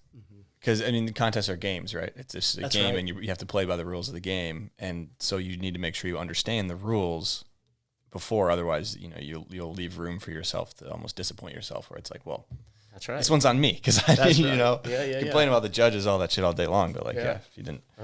Got a Patreon question from Robert Absher. And we talked about the triple, but he was wondering what you would have named it if you would have landed it. Or if you would have even named it at all. The triple? Yeah. I never even thought about that. Yeah, Robert's awesome, by the way. Shout out to Vintage Wakeboards. Yeah. I never even thought about that. I didn't die. Triple flip. I bet nobody else is going to do this one. Triple flip. We got one from Eddie Roberts. You mentioned him at the beginning of the pod, but So I was actually talking about Eddie Roberts Sr. okay. So Eddie Roberts is wondering if you have any good stories from working with my dad back in the day. I just told a couple. No, he was awesome. He was awesome. You know what I loved about Eddie? Eddie didn't care. This is senior. He didn't care how well I did this or did that. He always just kind of had this hovering effect of like, don't do anything stupid, don't fuck up. That's the vibe I always got from Eddie Roberts Sr. If I did, what a fun guy to be around. I don't remember it like in too many specific stories. I mean, you touched on it earlier too. I always had a good time with that dude. Yeah. He always told me the way it was. He never like sugarcoated anything because I was like, world champ or whatever. He didn't give a shit. Right, cut right through I it. love that. Yeah. Love those people. We got one from Bill Porter. And he's wondering if there's any single contest or event that stands out in your career as like just one that sticks out. Could be a win or the format or whatever.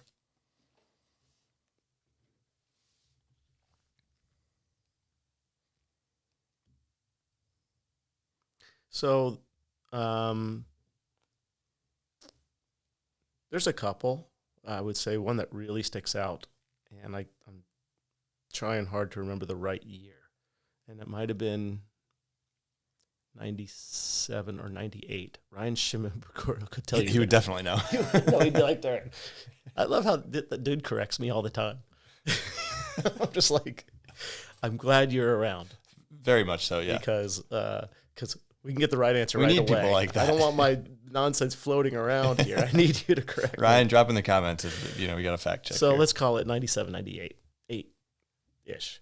And I was out for a year, right? I had been out for a year, and it was I had smashed my ankle. I had doctors telling me I would never wakeboard again. And so I had this big, huge break. Oh, no, it was a back injury then. Dang it. I was out for a year roughly. And I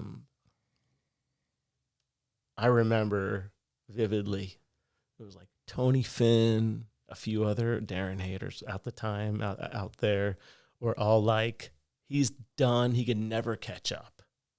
Right? And I spoke to you before. My greatest pride is progression. And for a moment you start to believe it. Oh, dude, what's that? A chromobe? Dude, wow. That's something. What's that? Another trick somebody else did that was, technical or hard, and you're sitting there hurt. You're like, oh my gosh, like they're moving fast, and I'm that's right. I'm not doing anything here. So then I had just like a few months. It might have been like 5-6 months before the next year tour started. And I'm like, okay, I'm good now. Back to work. So I spent that 6 months working really hard to not only catch up, but I wasn't planning on just catching up. I got to win.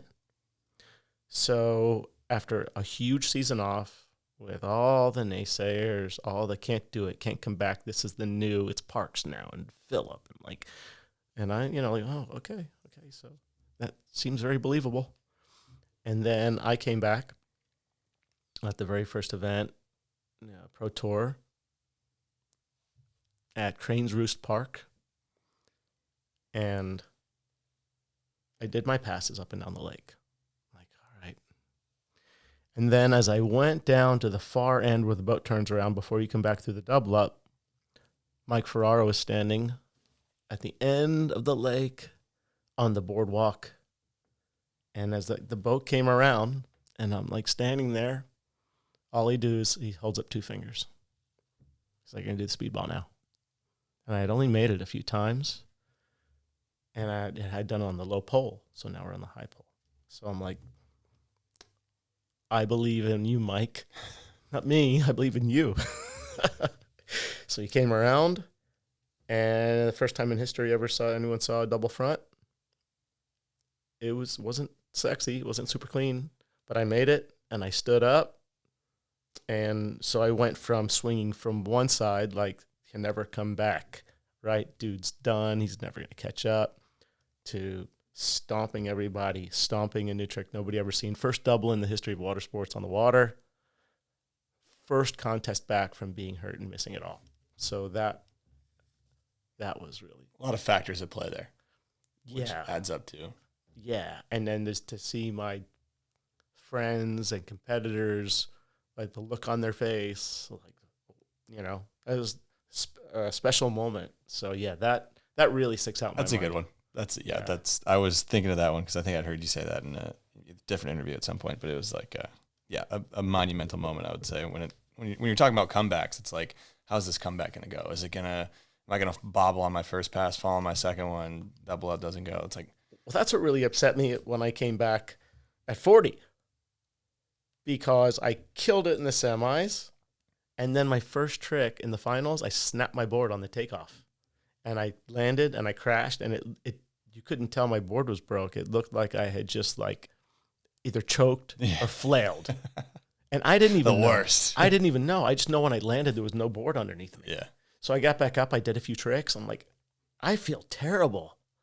And I still didn't realize what went down. Yeah. And then Sean invited me to go ride the next day because we needed a few clips for this little movie we were doing with Ron. And I stood on the back of the platform and I shook my board. And I'm like, It's waffling. I was so in the moment, I didn't even know I snapped my board. I was like, oh. That was Resurgence, right? Was that video you were working Right. on? Okay.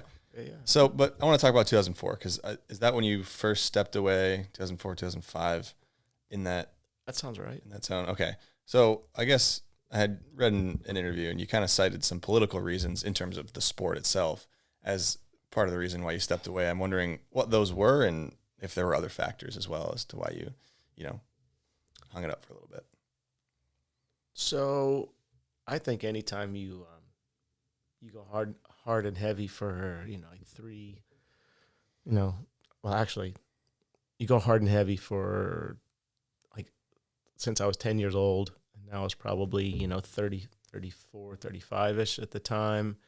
Like, my back was so crazy compressed, like just jumping up and down like a jackhammer on your spine for that long. I was kind of tired of being like just killing my lower back. And then we wanted to have kids, and I didn't want to be on the road 30 days a week. 30 weekends a year.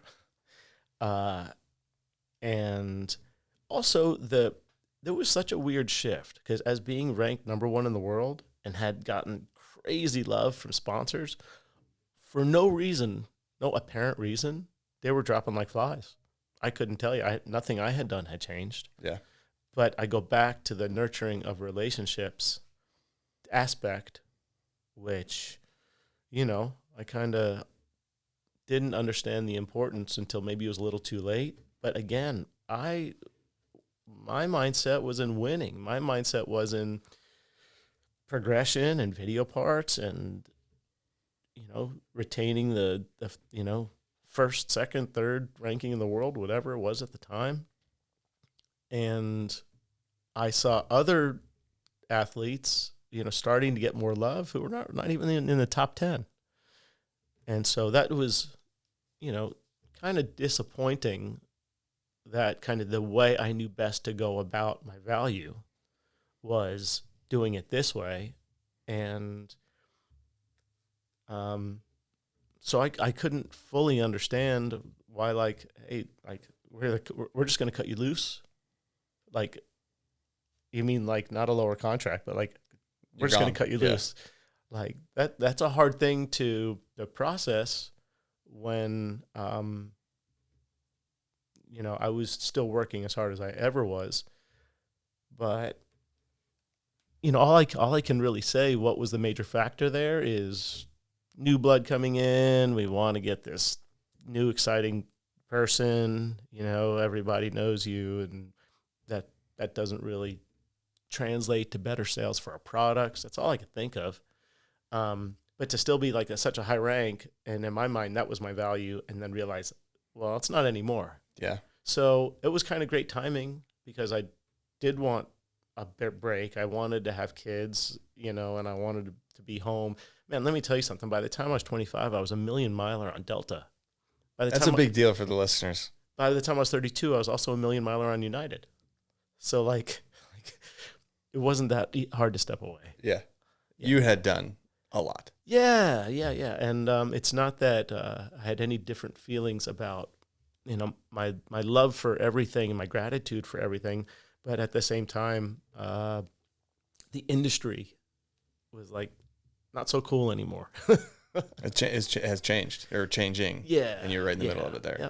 Witnessing, I mean, after 2 decades of... I couldn't complain because I was on the good side of that early on. I was on the best side of that early on. And for it to change, for me to kind of be, like, dropped off the edge, it was probably only, like, a very short patch of, like, what the hell's going on here? Before I was like, you know, I extracted as much as I possibly could during the time that I did it. So, you know.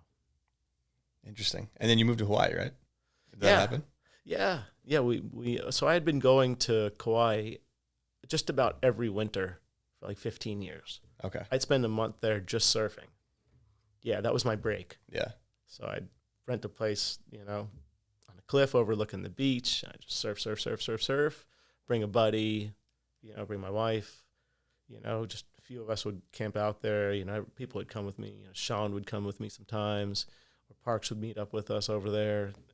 We just surf a bunch. And so I was always like, man, one day I'd like to live here. So we moved over there. My daughter was born there. But after about 3 years, it was just kind of like, well, now what? We've been on island time for a while now. What's going on? 3 years is a good patch because you get out of what you love about the place and then kind of what you don't. It's enough time to figure it out. It's enough time to figure it out. And it can be like Groundhog Day, right? You walk out of you open the door and you're like, oh, look at those mountains. It smells like honey out here. You know, like, this is awesome. Next day, oh, look at those mountains. It smells like honey out here. And then eventually you're like, all right, kind of wears off. That was great. And then I remember coming back to Orlando to visit my parents, and I was like, you know, Florida's got a lot more. It's like there, your kid want your kid to grow up, be like a pro surfer, and like what else? You're like, oh, I have no idea. And then like here, there's so much opportunity and so much more of everything. Yeah, it's not quite as beautiful, and the water's not quite as clear at the beach, but like you got everything else. You have options, a lot of options. Yeah. Mm-hmm. Do you think directional boards should make a comeback? Or do you think we should have ever gone away from directional boards? No, man. No, that's silly. That's just silly talk. I mean, if people want to ride it for nostalgia, get on a board and ride it for nostalgia. After that, put that thing away and ride something that really works well, right? See, but I don't know. Some of the best slope style riders in snowboarding ride directional boards. They're very, very loose. I mean, small. It's not. If you look at it, you can hardly tell. But they have a directional stance. They doing tension of blind on that thing. Like, we're talking X Games or Olympic gold, Red Gerard, I think, last Olympics, not this last one, but one before it won. Heck yeah, then do it. If it works for you, then ride that thing. That's what I'm saying. I say for me. You didn't like directional? Once you got away from it, there was never like, oh, maybe we can go back to it. I never tried it again, so maybe I would. I don't know. You never know. I have no idea. I just went to the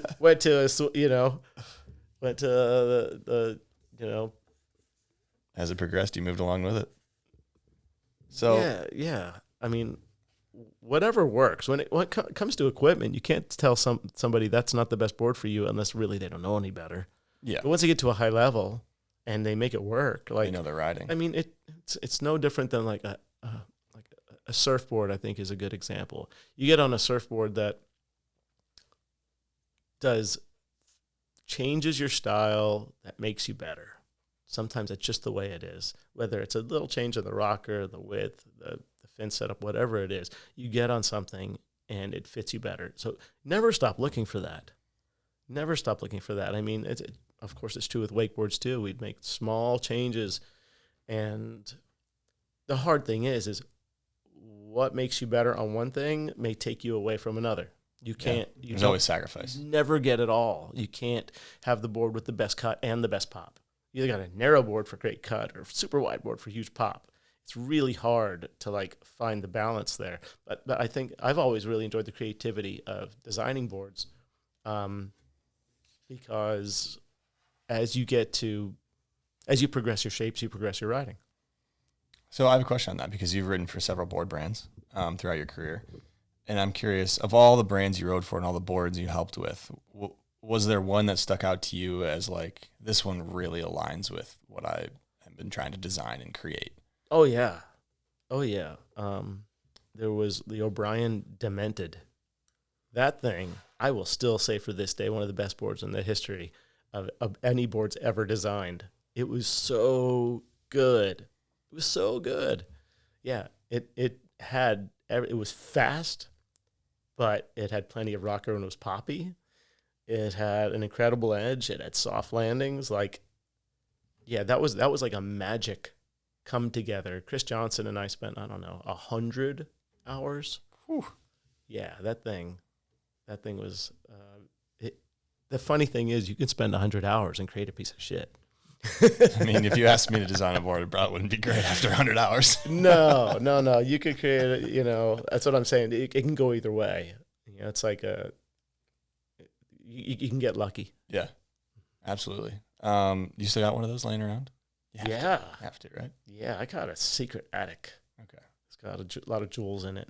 Love that. I don't know what to do with all those, but well, don't get rid of them. I'm not letting them go. I saw Jimmy Redmond got rid of like a bunch of boards the other day. I tossed them all away, and I was like, yeah, I hooked up with vintage wakeboards with Robert. yeah. And I did that some Gemsco, but nothing I didn't have two of. Well, and as long as it's going somewhere where it will be preserved, you know what I mean? Yeah. As long as it's not going to trash or whatever. So I have a hard time sometimes. I see people post or list stuff, like an offer up or Facebook Marketplace, and I'm like, should I grab that? It's a Shapiro board or something. Yeah. And I'm like, man, maybe I should grab that. I never do. Maybe. I should, though. You should. If it's good, it's a good price. If the price is right. Right. Come on. I want to talk when last time you rode. So when was the last time you wakeboarded? Let's see. This is 2024, right? It is 2024. Maybe 21. Okay. So it's been a few years. Maybe 21, 22.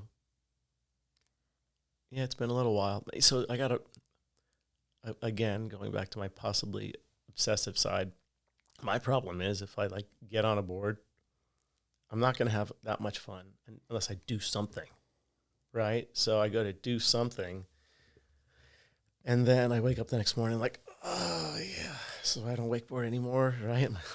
My back has some significant compression. Yeah. So I've got to just be real careful. Even for the last couple of years where I was riding, I would ride with like a really tiny support belt under my shorts just for like this nice compression. Yeah. It's an amazing belt.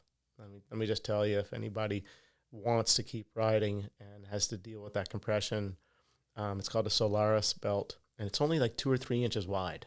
So nobody can tell you're wearing it. Yeah. And you wear it on the top of your hips and the bottom of your lower back. Solares. Oh, yes. Okay. Yeah, I believe. And you Google it, you'll find it. Like $25 or something. They're like purple and black, but so that can save you a lot. Yeah. Because lower back, you jump up and down, your lower back gets jammed up. So I love the feeling of wakeboarding. Like, I think about it. It enters my imagination and my thoughts like all the time. Like, just a big power slide on some glassy water just feels good. It does. It feels good. It does. I guess, will you ever stop wakeboarding then? I mean, you haven't wakeboarded in years, but will there ever be moments where the opportunity arises and you'll... Oh, I have fantasized about, moving back onto a lake again, having a boat in the back, just to enjoy being on the water, right? Being sometimes I remember some days I would go to ride, and I would probably take sometimes the first 2-3 minutes of the set. I would just really just enjoy the scenery, breathe through the air, like cruising around, like I'm just looking around. I'm riding on my board. I'm just cruising around the lake. Like, don't forget about that.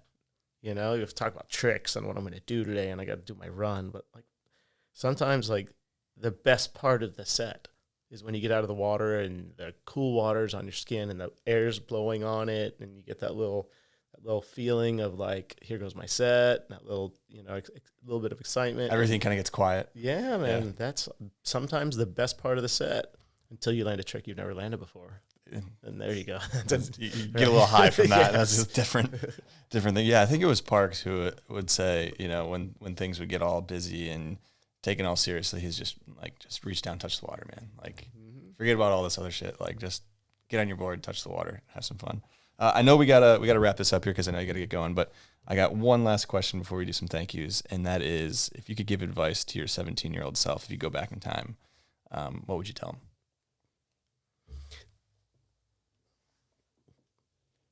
Well, I would ask a question.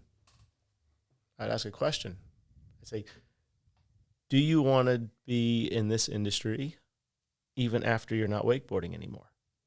Right? Is this something you want to do for the rest of your life? Or is this something you want to do? And now this is something a 17-year-old can't answer, of course. You'll be like, I don't know, man. I'm gonna ride hard till I'm 60. You know, I'm gonna be able to do it like, so, but that's the thing. Like, I think you can't inherently help a lot of times what kind of person you are. So that being said, I've always known I haven't been much of an ass kisser. So that's kind of probably what helped me stay on the hardcore path of training, winning, goal-oriented, or, you know, I'm going to be really good friends with as many people as I can be. I'll go to more dinners, may stay out late, have a few beers, which you can't have an extreme of either one of those at the same time.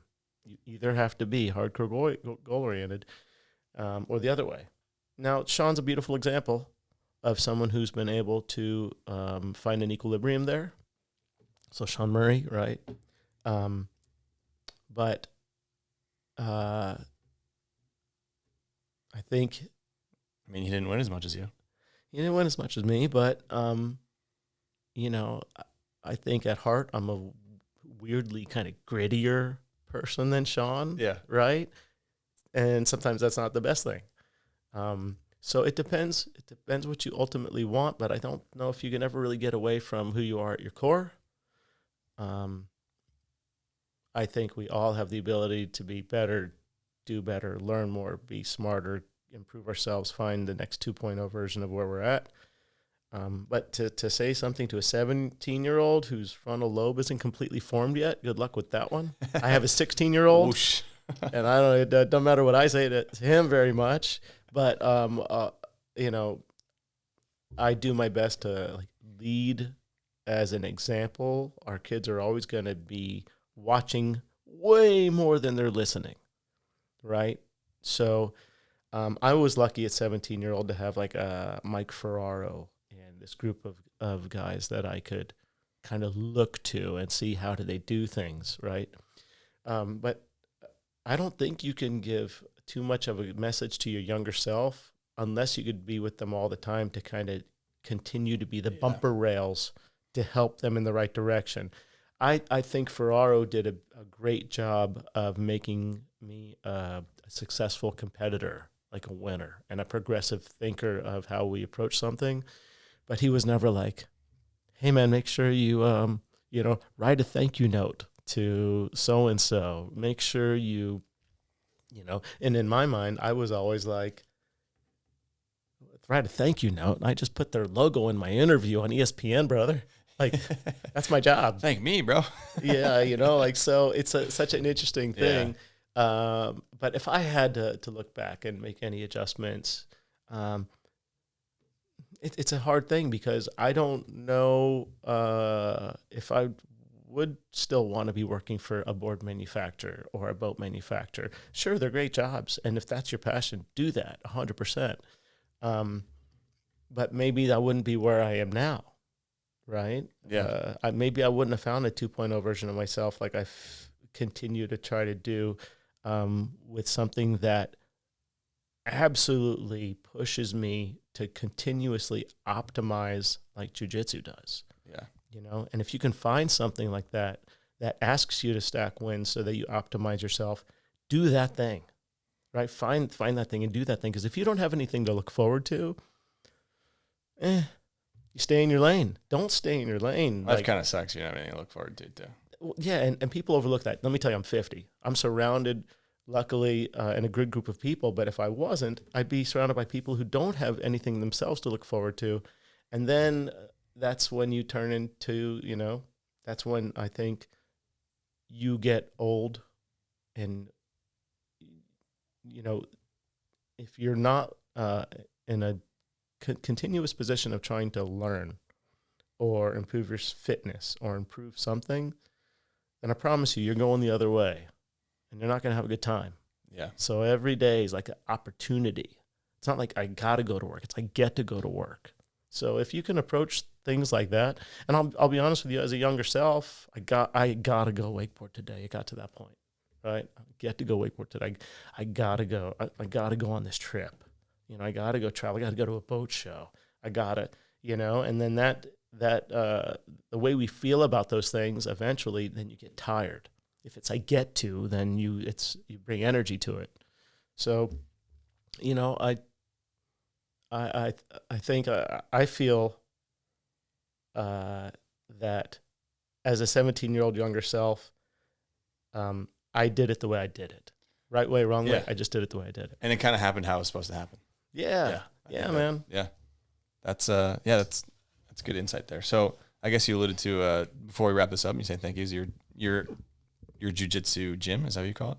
Yeah, studio. So you want to kind of just do a quick rundown of like what is that? That's been your next chapter, I guess, and kind of what that is and what that entails.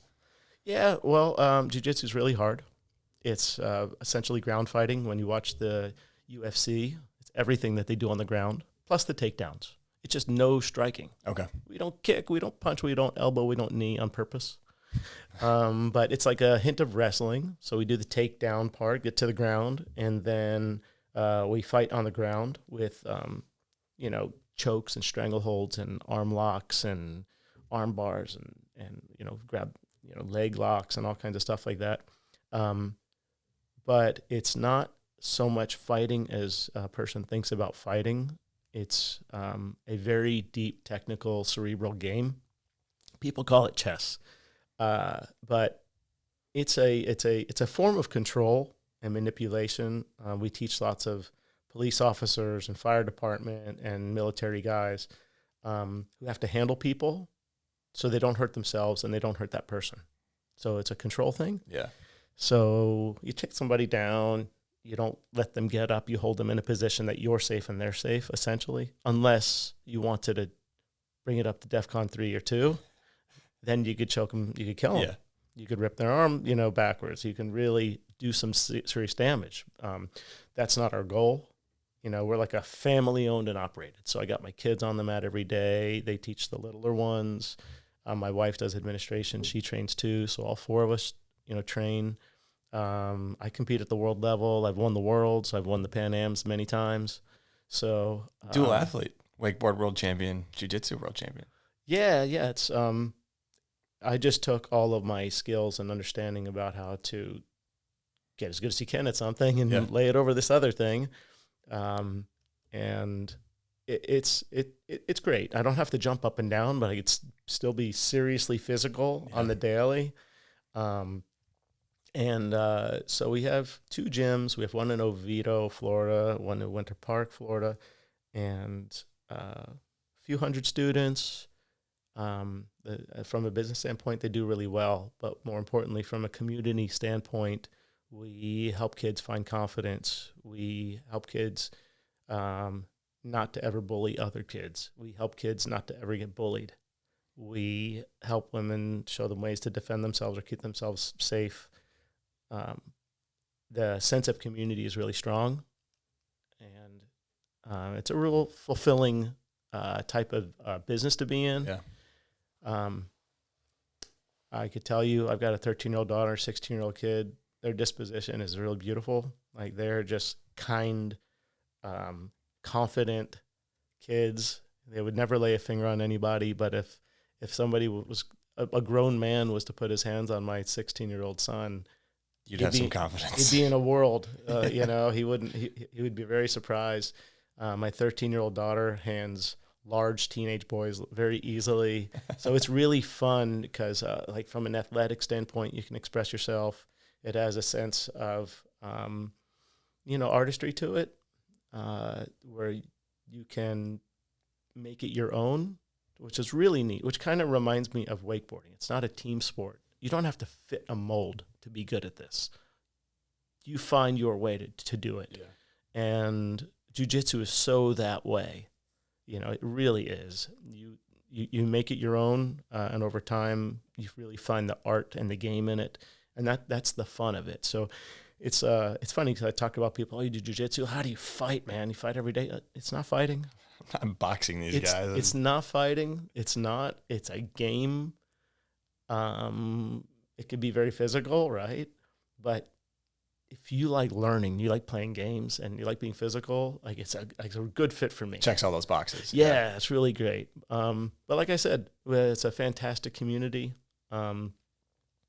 People find improvement in their life from doing difficult things, training hard, sweating hard, with other people with a growth mindset, learning together. So I said this before, you get good at getting good. Yeah. And you start to see that this kind of mindset is becomes like an umbrella over everything you do. Like, if you want to get good at something you're doing at school, like, the hard work doesn't feel as hard because, like, you're doing jiu-jitsu, that's really, really hard. So you get good at doing really difficult things. Yeah. I've heard a lot of good things about jiu-jitsu. One of my good buddies growing up has always been into it, and it's cool to hear some insight on that. Before we wrap this up, I know you got to get going. Is there anybody you'd like to thank before we call this one a day? Well, I guess at the very onset of this whole journey, right, my parents gave me the opportunity to bring me to the cable park every day, right? So without that, and if you're a parent, that's your job.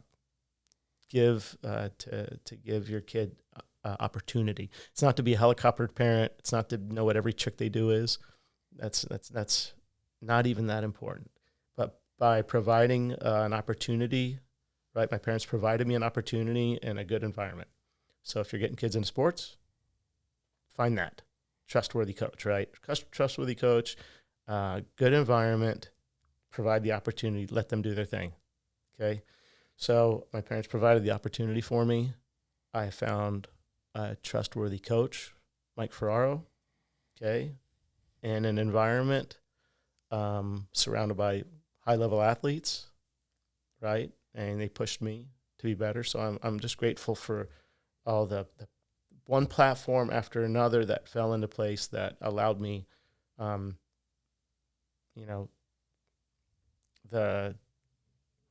the progression to continue to, like, find myself instead of, I was never forced to do sports. Yeah.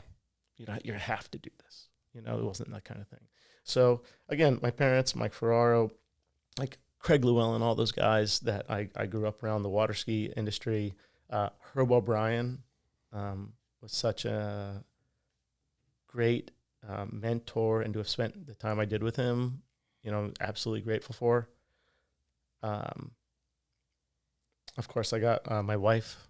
So we've been married 21 years now, and we lived together for 10 years before we got married. So, yeah.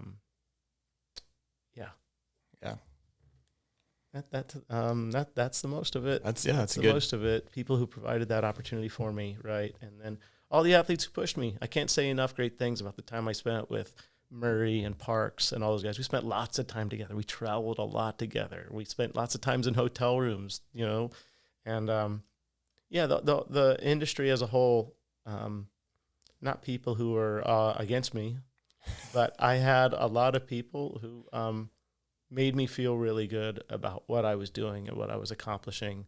And you can have a million people trying to say the wrong thing to you, and all it takes is a couple people saying the right thing to you that can give you like that continued hope or that continued desire to be your best. So if you have the chance to be that for somebody, be that for somebody. Yeah. Because it's easy to do. It takes like 10 seconds to make It's the easiest thing to do, make honestly. somebody feel good about themselves. Yeah. Take 10 seconds. Yeah. Yeah. That's true. That's good. That's a good list of thank yous there. Well, I appreciate you coming on. This was a blast. I was obviously looking forward to this one, and I'm sure there was a bunch more we could dive into, and maybe we'll have you on again sometime. But I appreciate you making the drive out and coming on. Thanks everybody for tuning in. Thank you to all the Patreon subscribers. Make sure to like, comment, subscribe, and if you enjoy the podcast, share with some friends, share with some family. It means a lot. So thanks for tuning in. See you guys next time.